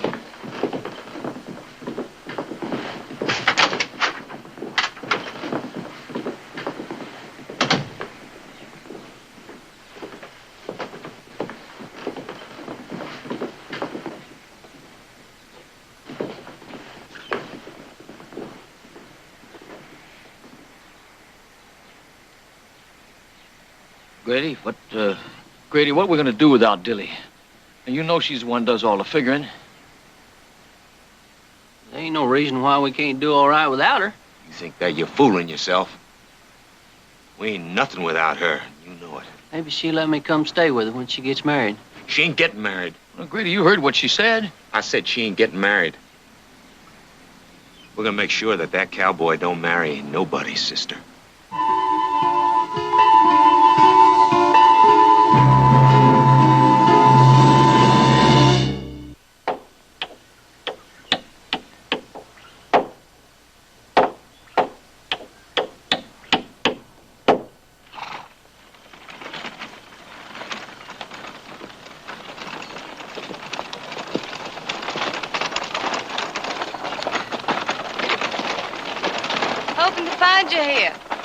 You sure put in a hard day's work.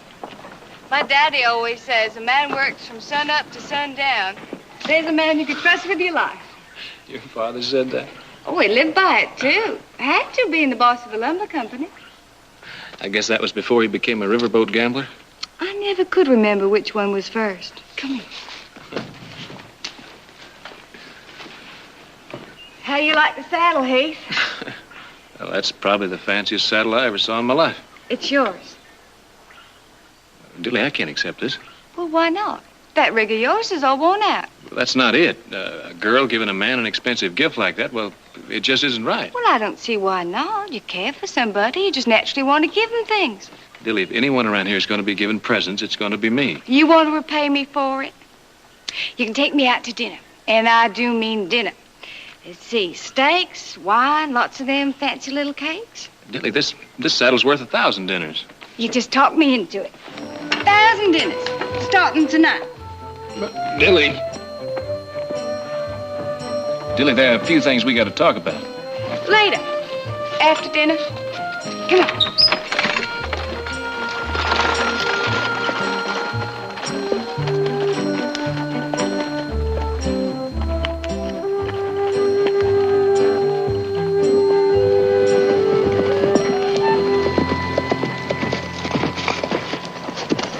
Beautiful, Heath. Yes, it is. A gift from someone? How'd you know? Because I know you, and that's not the kind of a saddle you'd buy for yourself.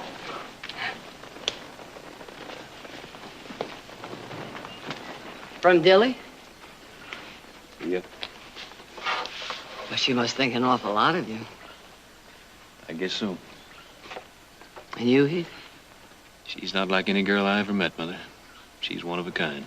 I've heard stories. Well, they're true. She's as ladylike as a rebel yell. She gambles. She chases a man instead of the other way around. She says exactly what she feels. I guess you might say she's like a little girl. Just plumb full of surprises. You never know what she's going to do next. But when I'm with her, don't know. I feel like smiling all the time.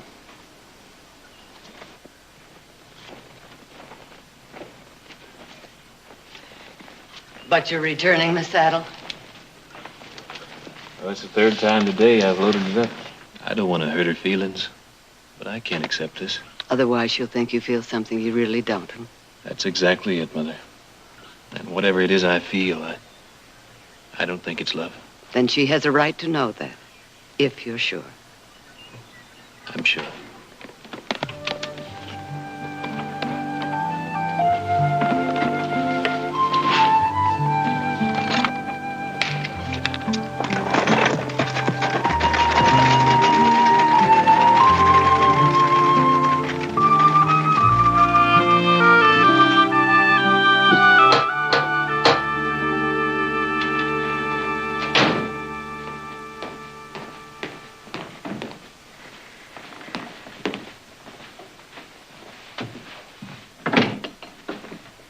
Is this the Heath Barkley Ranch? This is the Barkley Ranch, miss.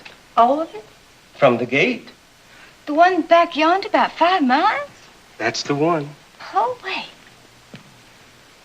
Mrs. Barkley, this young lady's looking for Mr. Heath.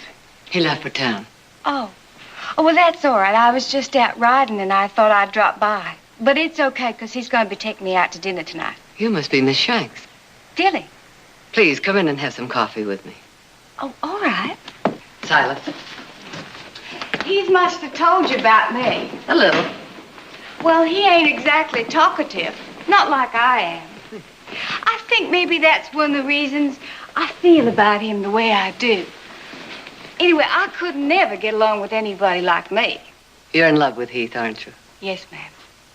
And that's coming straight out with me. And I'll tell you something else. He loves me, too. And one of these days, we aim to be married. Oh? Well, he hasn't exactly come out with it yet. But he's sure been hitting round. Miss Shanks, Dilly, I know Heath pretty well. And he's not the kind that hints around. Are you really sure he feels this way? Well, I know him pretty well, too. And I say we aim to be married. And I hope you ain't gonna talk against it. No, I'd be happy to welcome any girl of Heath's choice. It's just that I feel... Well, maybe you don't think I'm good enough for a place like this. Well, let me tell you, my daddy was in the cotton business down south, and we had a house big as this, even bigger. Well, it's not a question of a house or how big it is. I'm talking about Heath's feelings for you. You see, Dilly, when you love somebody and you want a future with them, it's very easy to misunderstand. Do you know what I'm trying to say? I know what you're talking about. I ain't that green. You just don't take to me. Well, that's plain.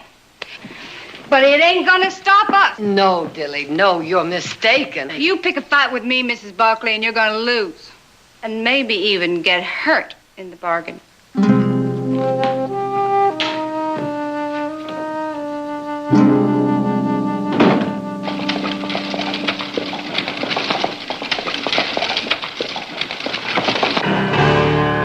That's him.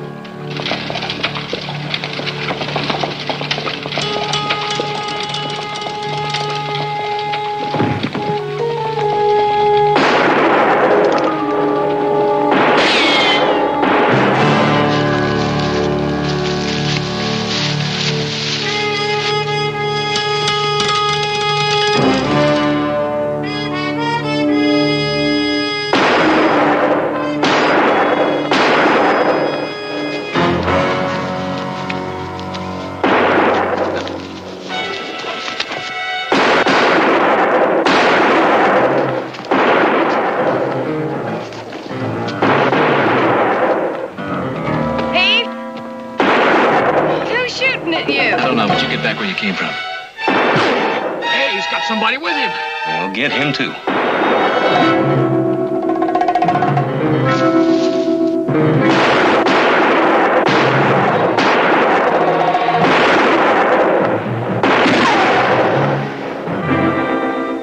Hey, that's Dilly. Wilt, I'm getting out of here now.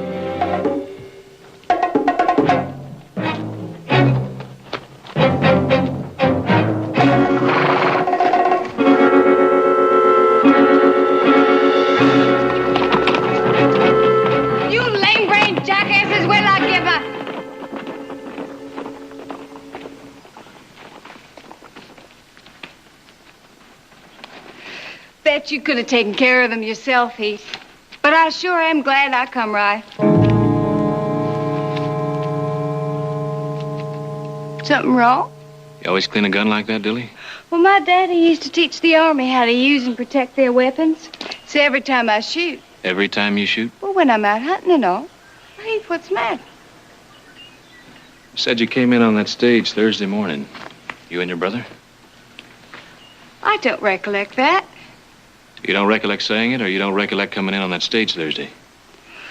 Come to think of it, I couldn't have been on the stage Thursday. That was the day there was some sort of fuss.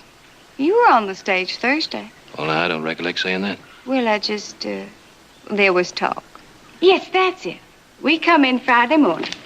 You came in on the stage Friday morning? Mm-hmm. Dilly, there's no stage into Stockton until late Friday afternoon. Now, who are those men? Well, how should I know? Because they stopped shooting when they saw you.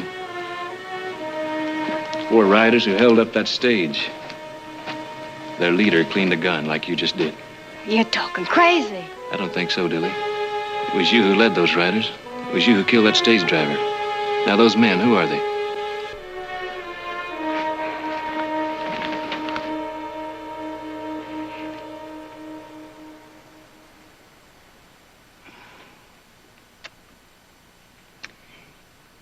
Them 3's my brothers. And the 4 of you, a gang. How long you been in this business? Ever since we found out farming a Hard Rock farm was as good as being dead. So you took up robbing and killing people? That's right. We did. I've been all over, seen plenty, had exciting times, and I liked it. That's the truth. I did like it. I guess we just weren't the type to sit on a Hard Rock farm and without a dime in our pockets. So to put a dime in your pockets, your brothers are ready to kill for $6.20. That's exactly what I've got on me. That ain't why they bushwhacked you. They tried to kill you because of me. I told them that we were getting married. Married? How could you tell them that? You know that's not true. But you don't understand, Heath. I'm giving up all that wild stuff. I'm gonna settle down and make you a good wife. Tilly, just because you want something, that doesn't mean that's the way things are. Well, what about the Webster place? You said you liked it, and you said you want to settle down someday and be married. Nobody'd try and make you a better wife than me, Heath. I swear it. Besides, I never met anybody like you before. I'd do anything for you. I'm so in love with you. Dilly, I'm not in love with you. And even if I could be, that changes everything. Can't you see that? Sure you're not in love with me. Rich folks never take to anybody but their own kind. I seen that big house of yours and that fancy butler. What would you want with plain folks like me? Dilly, I saw you kill a man. Forget that. I don't think I could. Well, I help you forget it, Heath. Heath, I've changed. I know I have. I'd do anything in the world for you. I'd be anything. Please help me, Heath.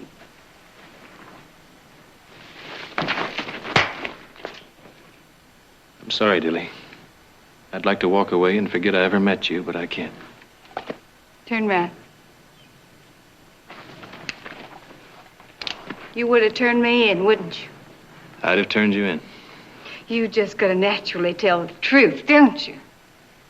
Killing me's not going to change things. Well, it might make me feel a whole lot better. Now, I've got another plan for you, so you just get on. Come on, move.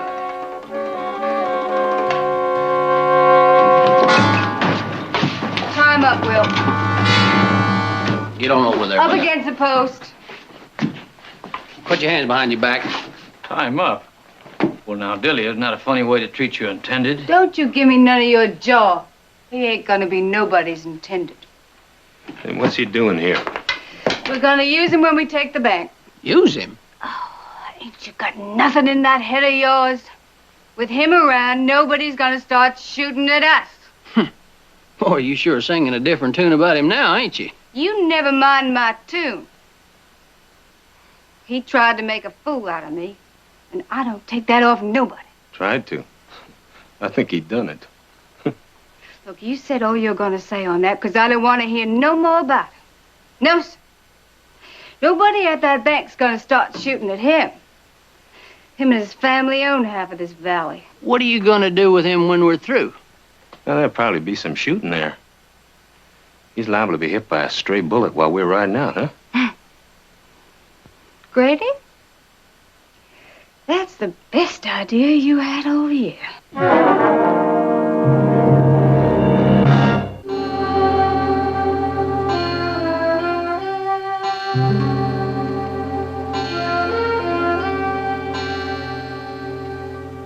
Well, I sure didn't expect him home early. From what I saw of Dilly, saying goodnight's not going to be that easy. Pretty girl, full moon shining down. Could have just changed his mind, you know.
You wouldn't have heard thunder. Go on.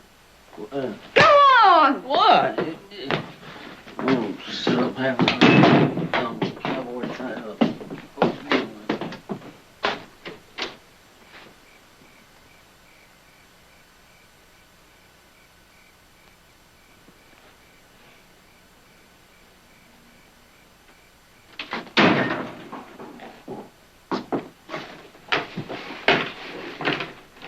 You know, this is plain crazy, Dilly. I know that bank. It's too well guarded. You'll never get away with it. Well, if you'd loved me like I loved you, none of this would have happened. I can't help the way I feel. Well, you never gave it a chance. I know I've done some bad things. I ain't saying anything different. But I got some good in me, Heath. I know I do. If you'd just taken to me, all that good would have come pouring out. You wouldn't have noticed anything else. It just doesn't work that way, Dilly. Well, that's all you can say, ain't it? Well, I wouldn't take your love now if you offered it to me on a silver tray. Trouble with you is you don't know what a woman is. A real woman, like me. I know you're a real woman, Dilly. You don't know nothing. You ever been kissed like this?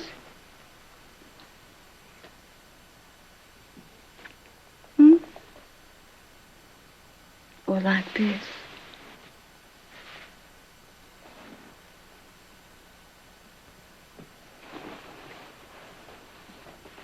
All right, Dilly. We're getting out of here right now.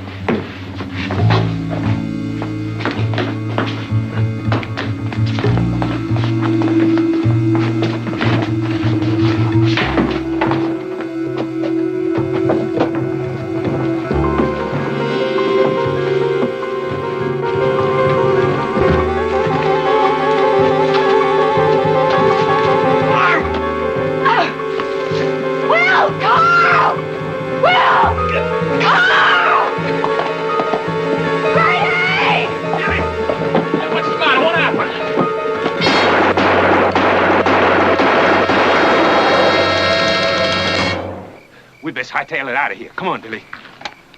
Oh, Dilly, he wasn't worth it. I'm glad it's over. It ain't over yet. Dilly! Not until I give him one last thing to remember me by.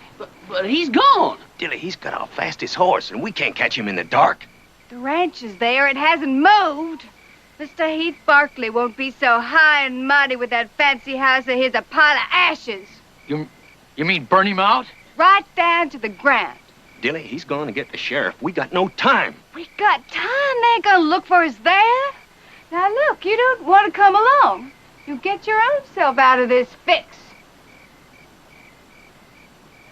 Well, we best be fast about it then. Come on.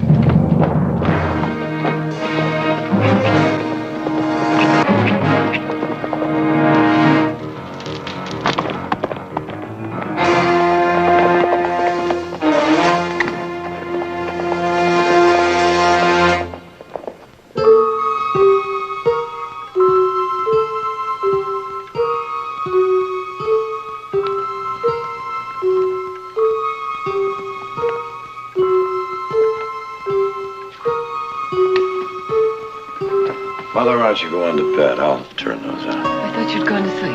No, I felt a little restless, so I thought I'd do some work on the payroll. Good night. Good night.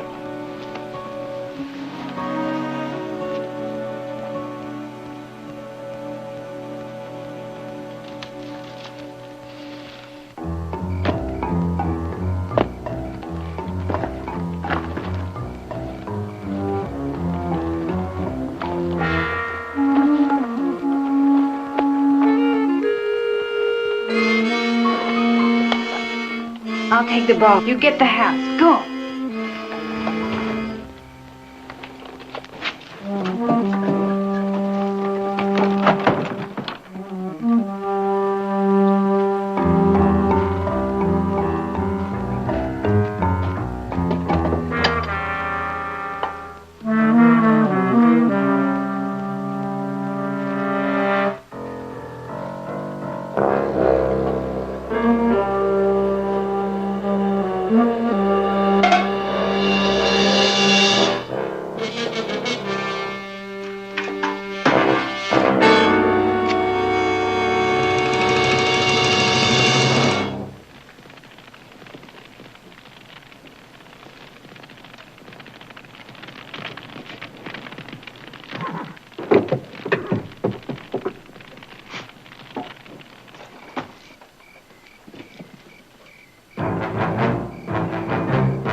Leave it burn.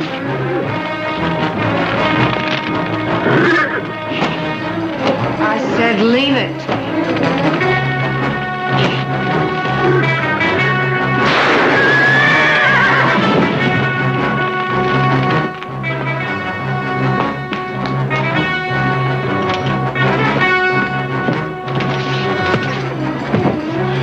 Let's get out of here.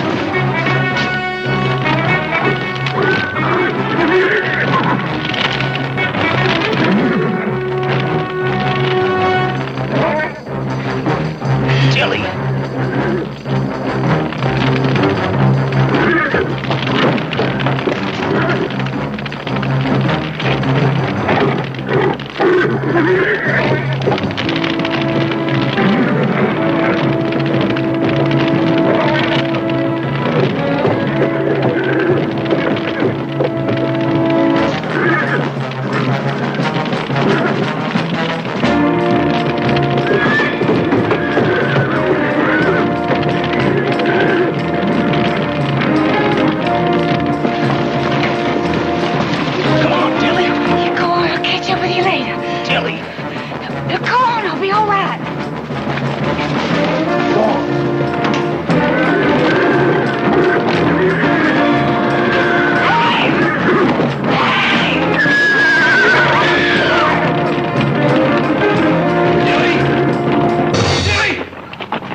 Barkley.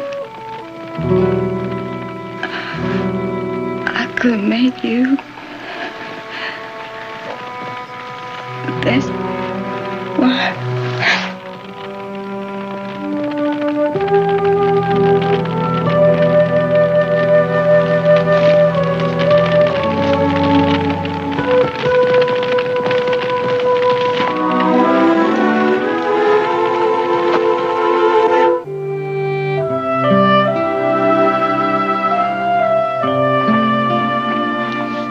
just talked to the sheriff. He caught Dilly's brothers. I didn't think they'd make it without her. Well, perhaps Dilly would have made it if she hadn't come back for you. Never did get around to returning the saddle. Why didn't you? I don't know. So you going for a ride? Mm-hmm. You know, I got 100 things to do, but mind if I go along? I was just about to ask you.